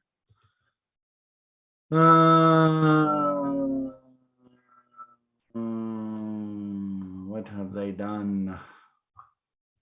I hate when they do this. They go and fuck up all these charts. Where is everything now? Nice jerks. Where's all my writing? So I think, oh, damn. Oh, is it monthly? Huh. Anyway, I don't really want to screw this chart up. It was actually working perfectly before. I don't know what they've done. Kind of changed it. Oh, there it is. All right. Now, I'm not sure why all my drawings and shit have gone. I'm probably going to have to redo it all. But hopefully you can see. If we keep in mind, in this market, the Federal Reserve didn't have the power to go and dilute the shit out of the currency and move all the bad bonds over to the Fed's balance sheet. In this particular cycle, it was a US government agency that actually was created, and Roosevelt, basically a presidential order following his election into office, created what was called the Tennessee Valley Authority, the TVA. And in essence, it did the same thing that Ben Bernanke said that the US Federal Reserve would do, this whole quantitative easing. It's basically the same thing. So I would make the argument that this was the post-US Civil War baby boom generation. This was the baby boomers generation. This was their greed cycle. This was their respective greed cycle, and this is their fear cycle. And this is the baby boomers' fear cycle. And so I think that and this is a tough one because, what I think you see here, hopefully, is that this looks like a big head and shoulders. And you don't really see a head and shoulders here, but you do see a very wide base bottom here. I think it's the same sort of thing. And we will know that we're in the next big greed cycle boom when we start breaking out of this bottoming pattern, which is the same as this, and the stock market starts to turn back up through these highs, and away we go. So that's how I think that hopefully you can see that. It's not really the best illustration, on previous charts that I had up and all looking all nice and pretty and stuff. Of course, there they are. There's all the levels. Now, why they've gone and fucked around with this, so now I can't show you all of this, but basically it's exactly the same image, kind of like what I showed you there. Right, this image here. So they've gone and changed something here, which sucks. So if I was going to do a historical comparison, I think, and what's really interesting, this is what's so cool about this, is if you go 1942 inflation, of course you got to spell inflation correctly. When you go back into the history books and you ask, what was it people were talking about in 1942? Was it inflation? No, they were all obsessed about this crazy German guy running around Europe murdering people. Well, now we seem to have a crazy Russian guy running around Eastern Europe murdering people. Oh, is history... they always say if you don't learn from history, you're doomed to repeat it. I think history is just repeating itself. But I do like the idea that the 1% had to hyper reinflate the world economy. And that gets into conversations about debt bubbles and as soon as debt hits a certain size of GDP, then it's not sustainable anymore. So we hit that level. And actually, there were even some Fed governors that came out and said, we've hit these levels. Life's going to get pretty challenging. And actually, that I think is completely wrong. That's not even remotely correct. Maybe we'll do US data. There was a cool tweet that I put out, and basically the inflation rate in the States in 1942 was 12%. Oh, what a surprise. Are we somewhere in and around those numbers now? Think Great Reset and all that bullshit. I mean, really, I think it's just, history's just repeating itself. This is exactly what they have to do every 80 years to keep the banking model going. And if the banksters don't run this model and they can't do this, then we have to go through a Great Depression, and prices of assets collapse. And of course, the banksters don't want that because they're long a ton of assets. It was a really cool table that I tweeted it out. I doubt I'll be able to find it for you. I will try, see what happens. See our investor and inflation. Let's see what comes up. Hey, there it is. Look at that. Nailed it. So, this is, and if anything, this right here, right, this is your data, CPI data, 1942 inflation rate. And look at these numbers. Does this not look slightly familiar? Yearly inflation rates? Look at those fucking numbers. Is that not what we're going through now? So I would actually argue that history is just repeating itself. There's nothing new here at all. And this is what kind of pisses me off, because keep in mind, Canada is a highly, highly manipulated society. So somebody has come in here on Google and put this shit in here. And who the fuck is this? In 2013 dollars.com, who the fuck is that? You're trying to tell me inflation in Canada was 4.6% and in 43 it was 2%, with the American inflation rate, right, our next door neighbors, at running double digits like that? No offense to whoever these people are. That's bullshit. That is utter and complete bullshit. So I don't know who put that together. So anyway, the point being that I think that the cycle moves in 80 years. And I think the most important thing to take away from this is that history will do exactly what happened just before whoever's still alive on the planet. I don't know whether that makes any sense or not. If anything, a guy like Warren Buffett, right, and his buddy Munger, right, they're in their 90s. They're not supposed, humans not, I don't think we're supposed to live that long. So, but they probably remember these days very well. And ironically enough, the way that they're investing is probably the best way to invest to get through this time. And I remember about 5-10 years ago, Buffett came out and he said, I need to buy hard assets. I need to buy physical hard assets. So he went and bought that big US railroad, right? And that turned out to be a very, very good investment idea. So I don't know whether that helps answer your question.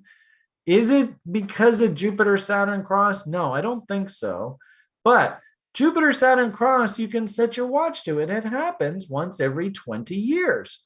So if we're on one of these 80-year cycles, then that means that this is going to happen 4 times every cycle. And what I've noticed is if we juxtapose the demographic cycle, and that's like 70, 75 years, somewhere in that area, right? Each half of the demographic cycle is 35 years, and each part of that, the fear greed cycle, is 17 and a half years. Then what's really ending up happening here is that you're going to get 4 Jupiter-Saturn crosses in one of these massive money cycle, interest rates cycles, right? And kind of like this image right here. So here is your big money cycle. And in the demographic cycle, you're going to have 2 full generations that live their lives in between one money cycle. And the demographics, of course, once you've got your first part of your demographic, the 0 to 35, and you're just coming into existence. And of course, your parents are raising you, and it's their sort of focus point of the demographic cycle. Then you have the second part of the demographic, right, which is 35 to like 70, 75. But once you hit 70, 75, what generally happens to us humans? We end up dying, right? Just out of curiosity, and God, I'm running out of time here. I don't want to go into too much more. I'll follow up on this question tomorrow. But in essence, it's not so much Jupiter-Saturn cross as it is that Jupiter-Saturn cross represents a stopwatch that's constantly running in the sky. And so just think of these planetary and celestial relationships as nothing more than markers in time. That's the relevance of them. Now, does the actual energy of the 2 largest bodies in our solar system crossing paths, does that affect how we humans behave? I think so. I don't think we have the scientific instruments right now to be able to measure that effect, but I definitely do think it does affect us. And if anything, Wolf 31, what I want to do is work with you over the next 10, 20 years. And you will see this. And I'll tell you, the easiest way for you to believe how significant this is just to watch. I mean, when did the great financial crisis happen in the United States?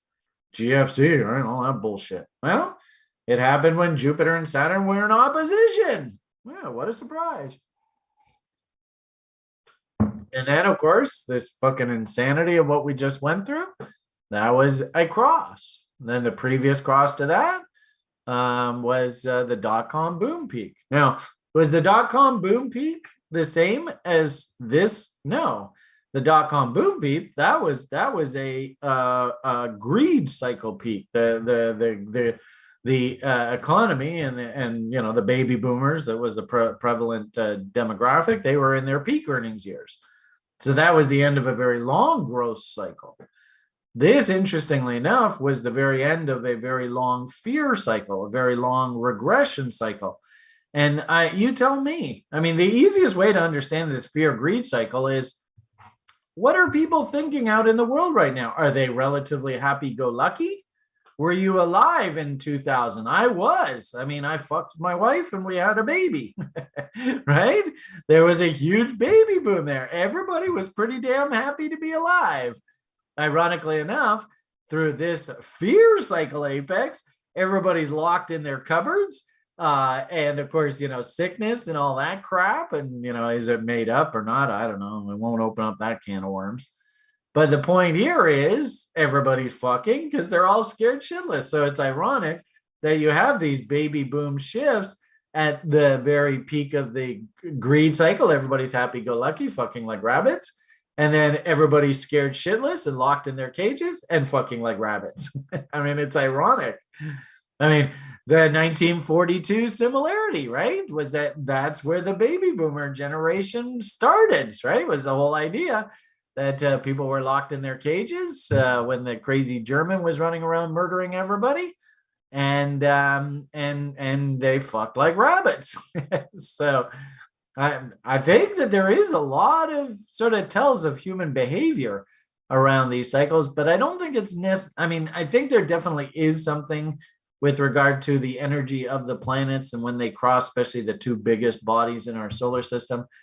But I would prefer, that's a little bit sort of, tinfoil hat, all that kind of craziness. I would prefer you to think more of Jupiter-Saturn cross as nothing more than just this big stopwatch that's just running in the sky. And it is just simply marking time. Okay. All right. I can go. I'll go for another 10 minutes here. Then I really have to get out of here. So Joshy Poo says, when I research economic cycle, everyone seems to say that the business cycle and economic cycle are the same. No, that's incorrect. Business cycle should be about 4 or 5 years. And think about short-term interest rate cycle. So really the easiest way for you to think about the business cycle is the Fed spread. Because really all this Fed spread study is it's just the cost of money. So it moves in a circular fashion, just like everything else in our universe. And you can see, from peak to trough to peak to trough to peak to trough to peak to trough. This moves in a very consistent frame. So, and if we this is a monthly price chart. So if we just take our little date measure, so from peak to peak, that is 68 bars. And if I take my little calculator tool and I go 68 divided by 12, I come up with 5.6 years. I would say that that's probably a pretty good sort of gauge as to that business cycle. Money is cheap, money is expensive. Money is cheap, money is expensive. Money is cheap, money is expensive. Also, too, you can think about it like from the inflation perspective, right?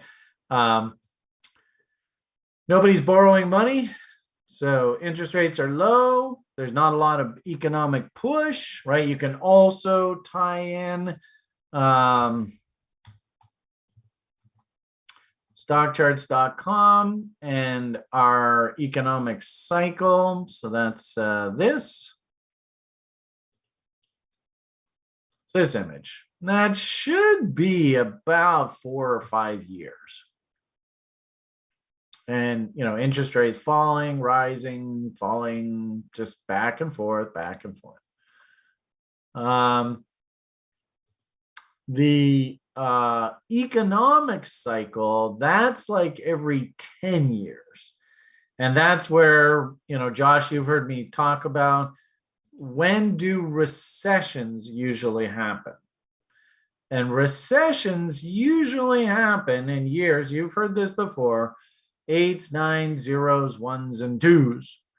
And Joshy, what I would like for you to do, and really anybody can do this if you're a student, right, is you go something like US unemployment rate and recession. Usually, if we pull this up, usually they have like a gray bar that overlays when recessions happen. Yeah, here we go. So something like this, you can see, I don't know if you can see that or not, 91, 82. Actually, there was 2 recessions in here. 73. This one was pretty late in the cycle, but that was caused because of the oil embargo. But hopefully what you see is every 10 years, there should be a recession. It's interesting how they don't even show you here 2000, 2001, when the dot-com bubble burst. 2011, 2012, same thing. So the 10-year cycle is all about recessions. So to help you, maybe we want to say we're going to change this from economic cycle to recession and growth cycle. That's fine. The point here is that usually recessions happen about once every 10 years. And usually they happen in 0s, 8s, 9s, 0s, 1s, and 2s. And if you want a fun assignment, just go back on a chart, like pull up a Dow chart and just mark every time where there was an official recession. And you'll see that it happens about once every 10 years. And then conversely, about once every 10 years, we go through a crazy ass bull market where everybody think they're going to get stinking rich. And usually That happens in years that end in like 7, 8, 9, zeros, usually around that time of the decade. So if you want to set your watch to it, that's not a bad way. There's also the market cycle, the credit cycle, the interest rate cycle. Can you explain the difference and how they fit together? This is the image I'm referring to. Yeah. So we have your seasonal. Then we have the business cycle, and I showed you that's your stockcharts.com. That's your short-term interest rate pattern. Then we have the economic cycle. That's every 10 years. Think of recessions usually happen in years that end in zeros, what, 8, 9, zeros, ones and twos.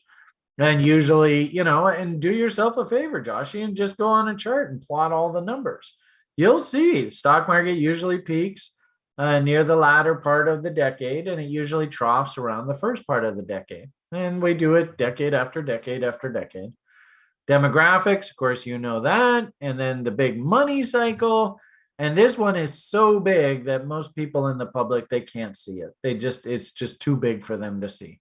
But what I find fascinating, and I think actually this probably is more like 80 years, but if you think 1942, I think that's the same as what we're going through now in 2022, which is almost identical to what happened in 1862.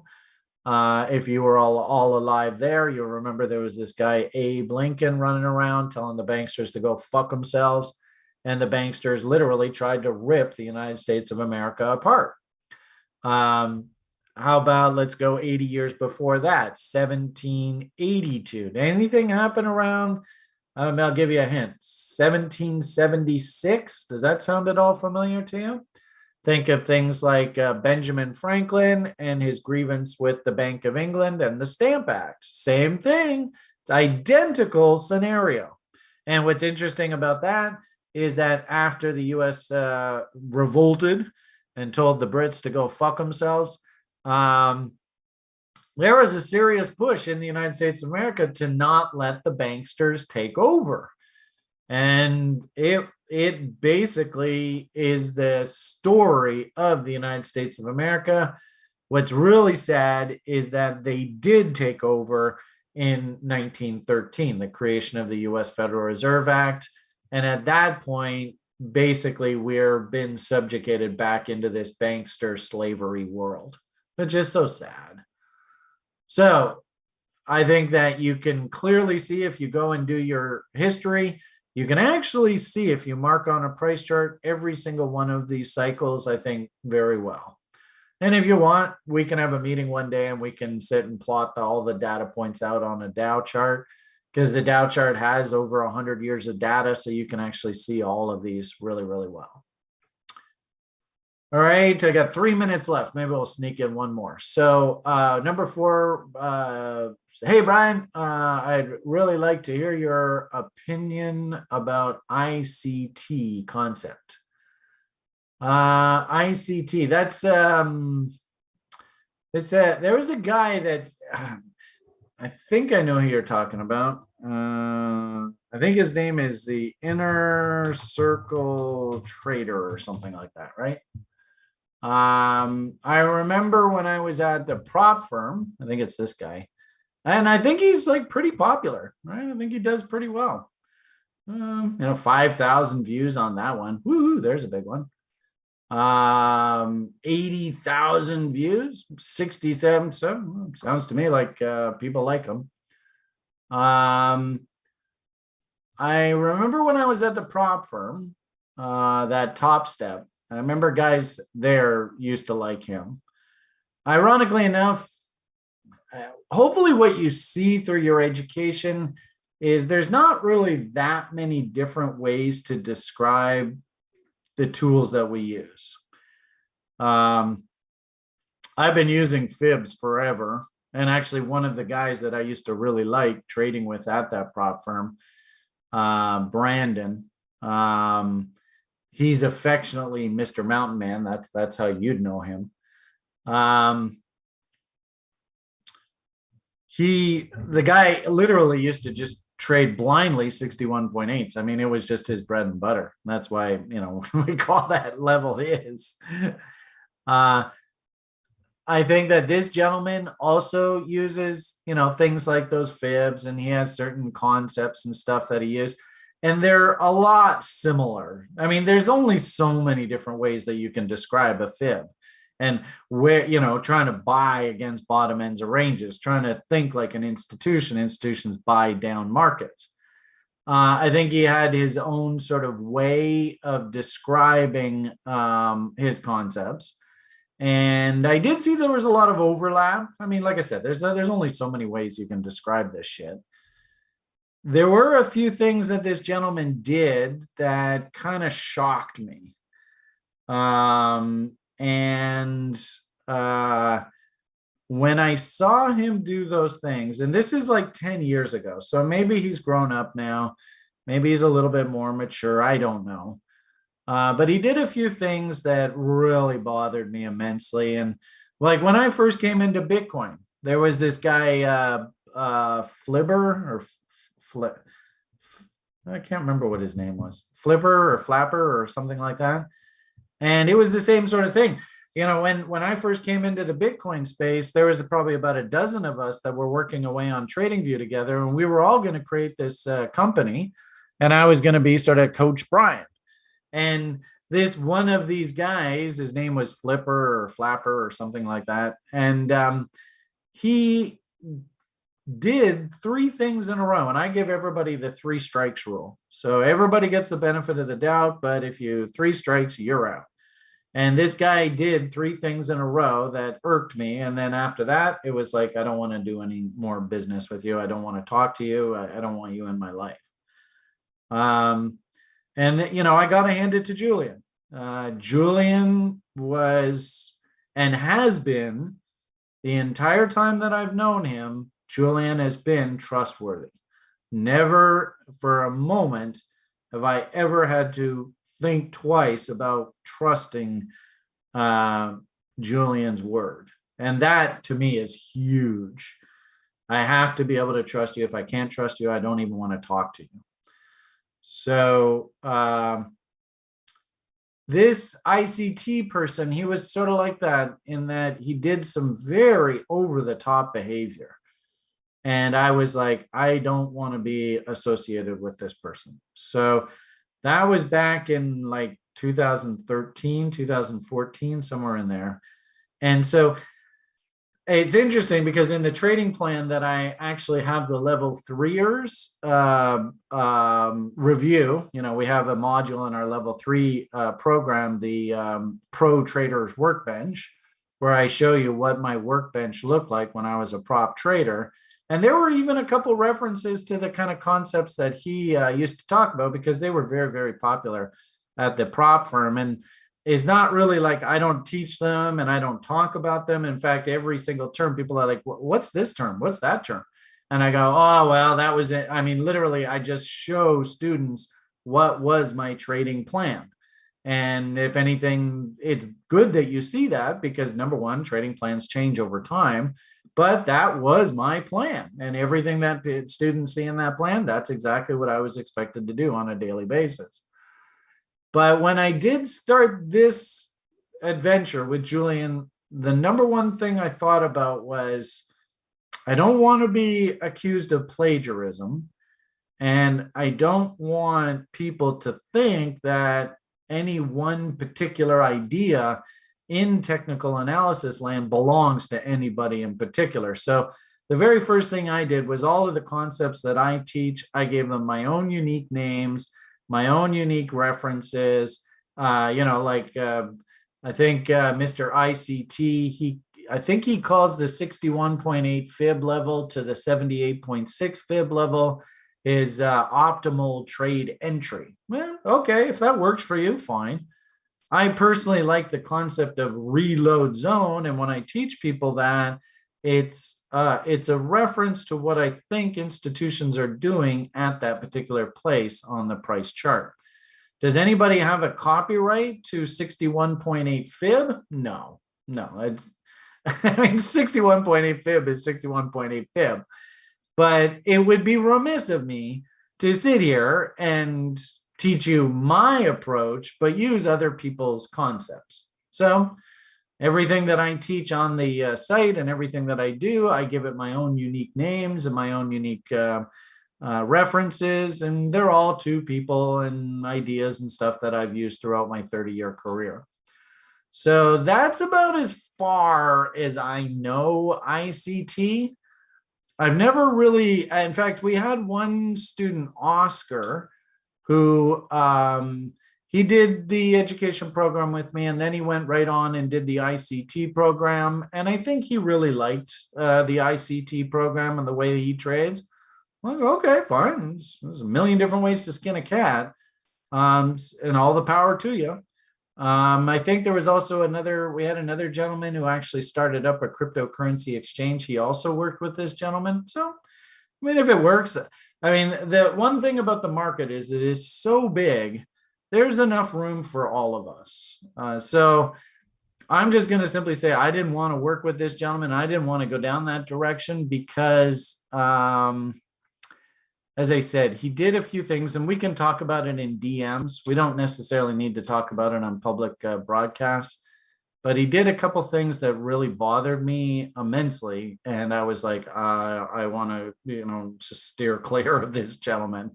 So, and that's just my personal opinion. We all know the guy is not the cutest one. I don't know whether he's cute or not.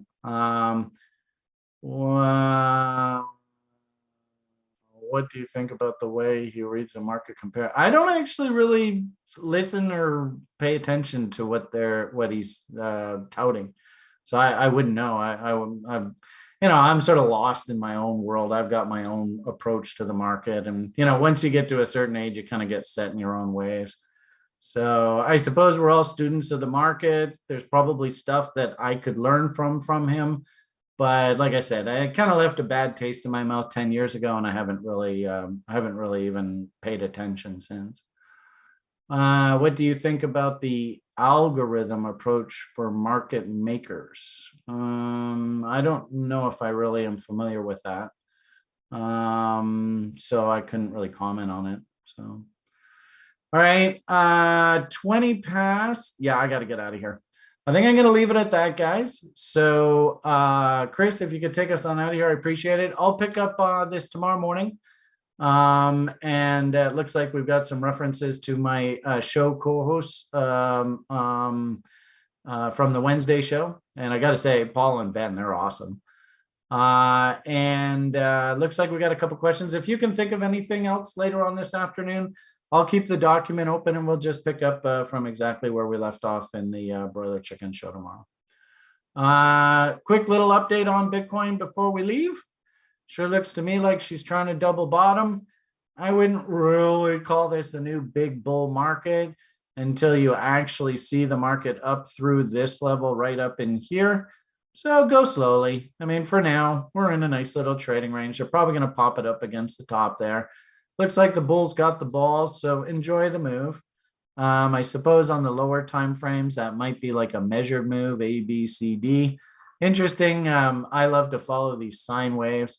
So I did find it interesting. I even posted in the lounge, and somebody had noted that I think we got to about here. And I was kind of like, well, according to our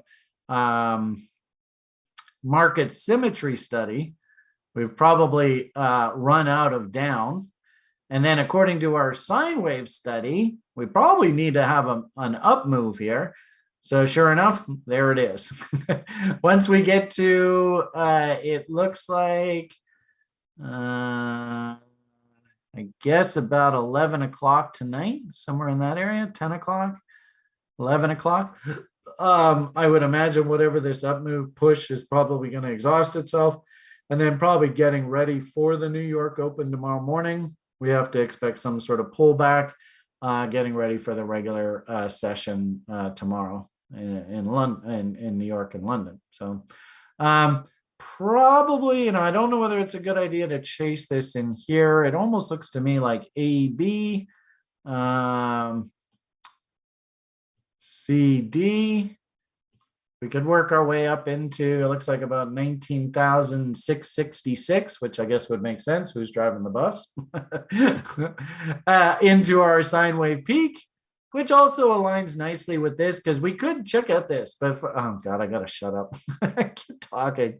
But if we do a market symmetry, I did this market symmetry just off of this, but we could do the whole damn thing. Let's go all the way. In fact, why don't we go all the way back here? Boom. So there is your market symmetry study. We're going to flip this around. And that would be my roadmap coming out of this bottom. So, oh, darn. Let's put that back. All right. So, rally off the lows. Looks like that's what I expected. Consolidation, break to new highs. Then you can see, according to this market symmetry peak, we peak somewhere right up in here. I think it's going to be around there, somewhere in that area. In fact, what'll be cool is I'll leave this on, and then we'll update this tomorrow in the broadcast, and we'll just see how close our prognostication was. So once we get through this peak, then we should probably see a bit of a trough. I don't know how deep this has to go, but if I was, sort of putting on my predicting hat, I think we're probably going to rally up into this area up top here, then pull back, getting ready for the retail session for tomorrow. So, okay, I think I'll leave it at that. I hope I did a half decent job. PMA for the win. All the best. The only thing left for me to say is, please, everybody, give a nice big karmic wish. So Liam is feeling nice and positive and happy-go-lucky. Wish us a safe drive around the Lower Mainland. And good McDonald's eats today. Liam loves his McDonald's. All right, everybody. Have yourselves a great day. All the best, and bye for now.